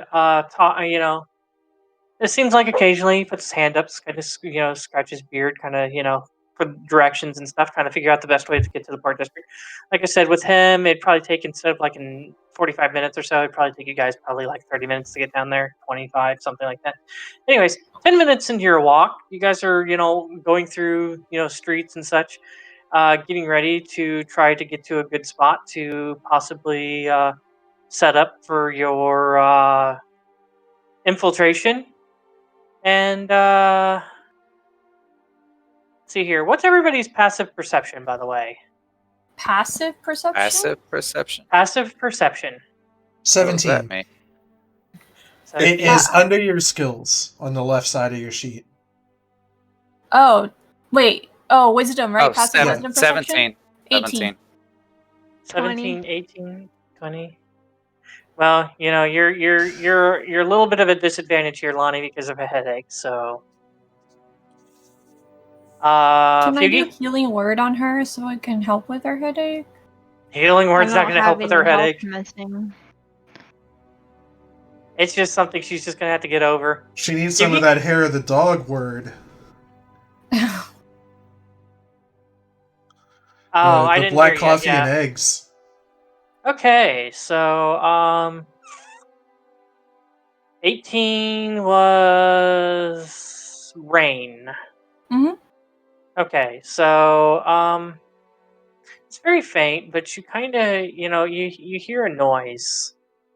It doesn't sound familiar at all or anything like that.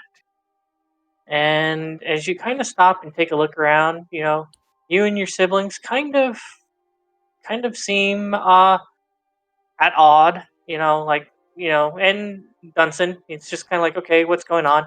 As you guys seem to take a look around, take a look to the left. Doesn't seem like anything's really going on over there. Shift and take a look over to the right, trying to find out where the sound is coming from. Remy, for some odd reason, I'm going to continue staring to the left. After that, you guys are like, well, no, nothing coming from there. What about in front of us? As you guys kind of look off to the distance, Remy leans more towards the left and is pondering towards the left for some odd reason. Again, nothing coming from there. You guys turn around. Remy, even more concentrating towards the left for some odd reason. As you guys turn around to see if that sound could be coming from behind you. No, doesn't seem like it. She turned towards the front and just kind of like, that was so weird. All of a sudden, you guys hear a more dominant, kind of like a whooshing whistle. And then all of a sudden, right in front of you, it's just splatters all over the ground. A corpse. And that's where we'll pick up next time. Ooh. Wow. Ooh. Is it like juicy? It sounds juicy. Is It's it like splattered. juicy? Wow. That's one juicy Did it corpse. fall from the sky?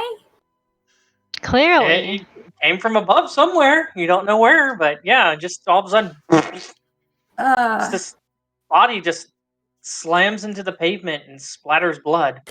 Okay, so Cados and As Lani, they do you do. have the exact same mics now? No.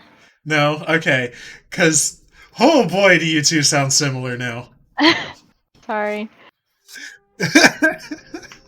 Alright, guys. What do you- Good night. It's been really fun. Night night, Bubba. Good So, night, take You care. buds. should be on when her twin is on, then Take it's really confusing. Yeah. One of you guys needs to get a voice modulator. That'd be interesting. So, Lani could sound like a robot. having to speak in character and justify all of Ryan's bad decisions, I believe that I am subtly playing off of this -1 intelligence modifier. Like, I've man! Like, again, I got the charisma and wisdom to cover for it, but that intelligence is kicking my ass. Yeah. And I It think makes that's it I all think about that's how everything. Ryan has to like justify all of his bad decisions. But it makes it funny though, so it's definitely not boring. I feel like I'm playing hard mode with like a real I feel like I have a really busted character, but I'm also playing like hard mode. With the AI is like super in tune with your movements. Yeah. Yeah. This will be interesting. But Yeah. alright. Well, I'm glad I didn't have a storm. It was raining earlier, but it didn't turn into a thunderstorm, so alright. Yeah.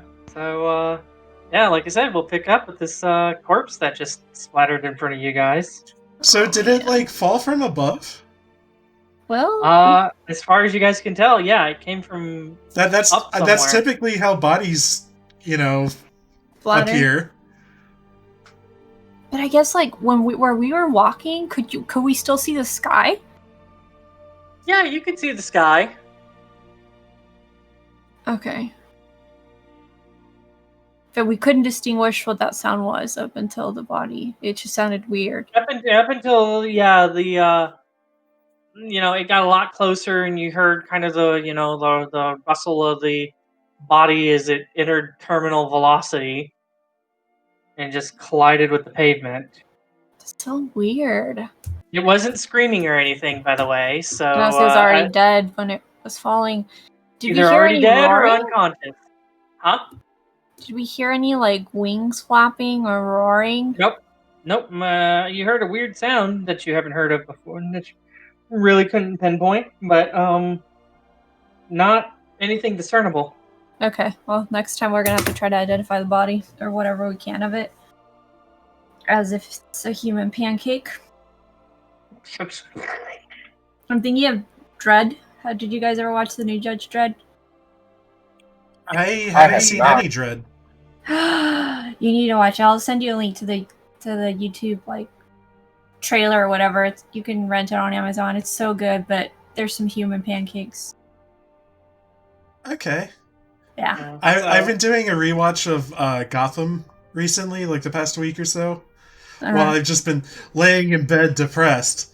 And I got to the beginning of season 2 where the kid who's standing in for like a young Joker is like throwing bodies off of a roof. So I'm like, huh. That's today's theme. Yeah, technically it is. Look at that. You didn't even know. Yeah. Foreshadowing. But yeah, I'll send you a link, see if you're interested. It's a really fun action movie, so. Yeah, I can. Pure action. I got my ways. I can find it. Okay. Like, I'm aware of it. You know, it's not like I've never heard of it before. I just haven't seen any of it. You should watch it. It's good. I have a movie recommendation for you or really anybody. As long as you're cool with subtitles, check out a movie called Why Don't You Play in Hell? Why Don't You Play in Hell? What's the native?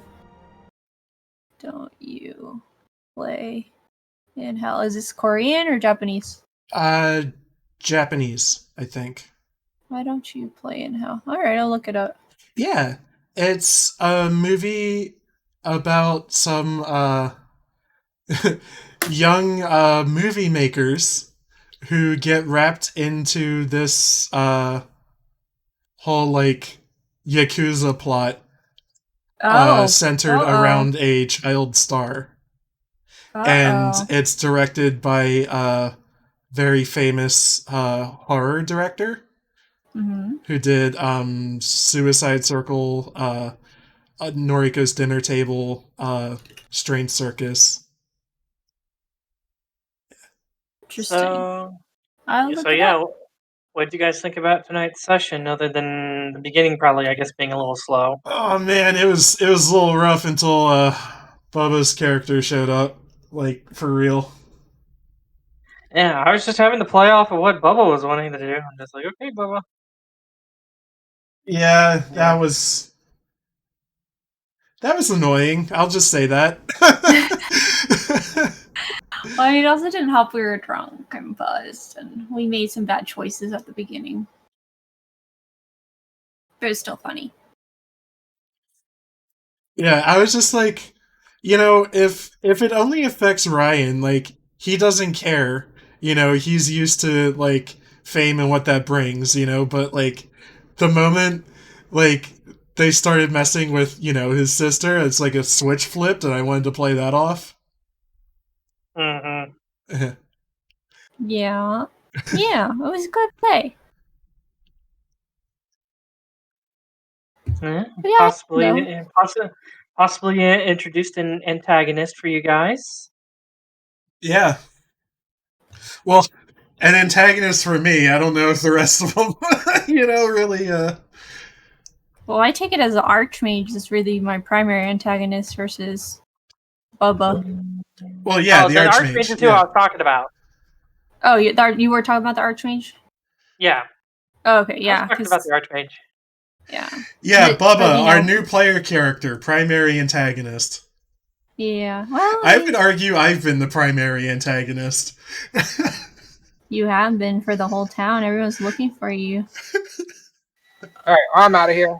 Yeah, take care. Night-night. I think I'm gonna go too. And Hesper, look up some news.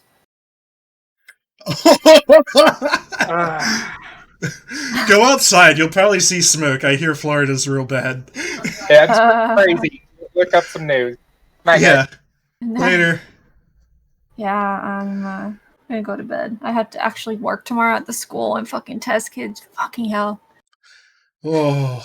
I'm not very happy about it. How you really feel? Yeah, I'm not very happy. All right. Oh, and I will get better internet soon, so watch for that. I will. Yeah. Let me know how it goes. Give me that Next time speed I won't test. be robotic. I will. Yeah, I'm going to go from 50 megabytes per second to 400. Nice. Yeah. I got that gigabit fiber. I wanted that, but they still don't fucking offer that in my area. They've been lying to me this whole time.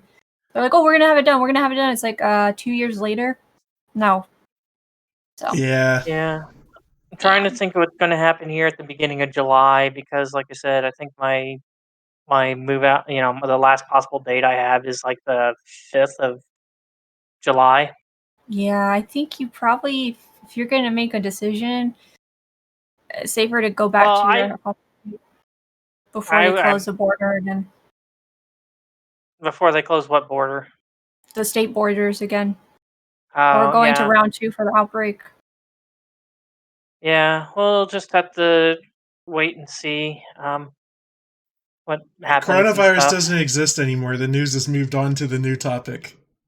That's what Trump wants, but I think we're going to start doing those weekly CDC meetings again next week. So okay, I'm going to kill the stream since we're talking all right. about this Yeah, we're talking about politics. All right, good night.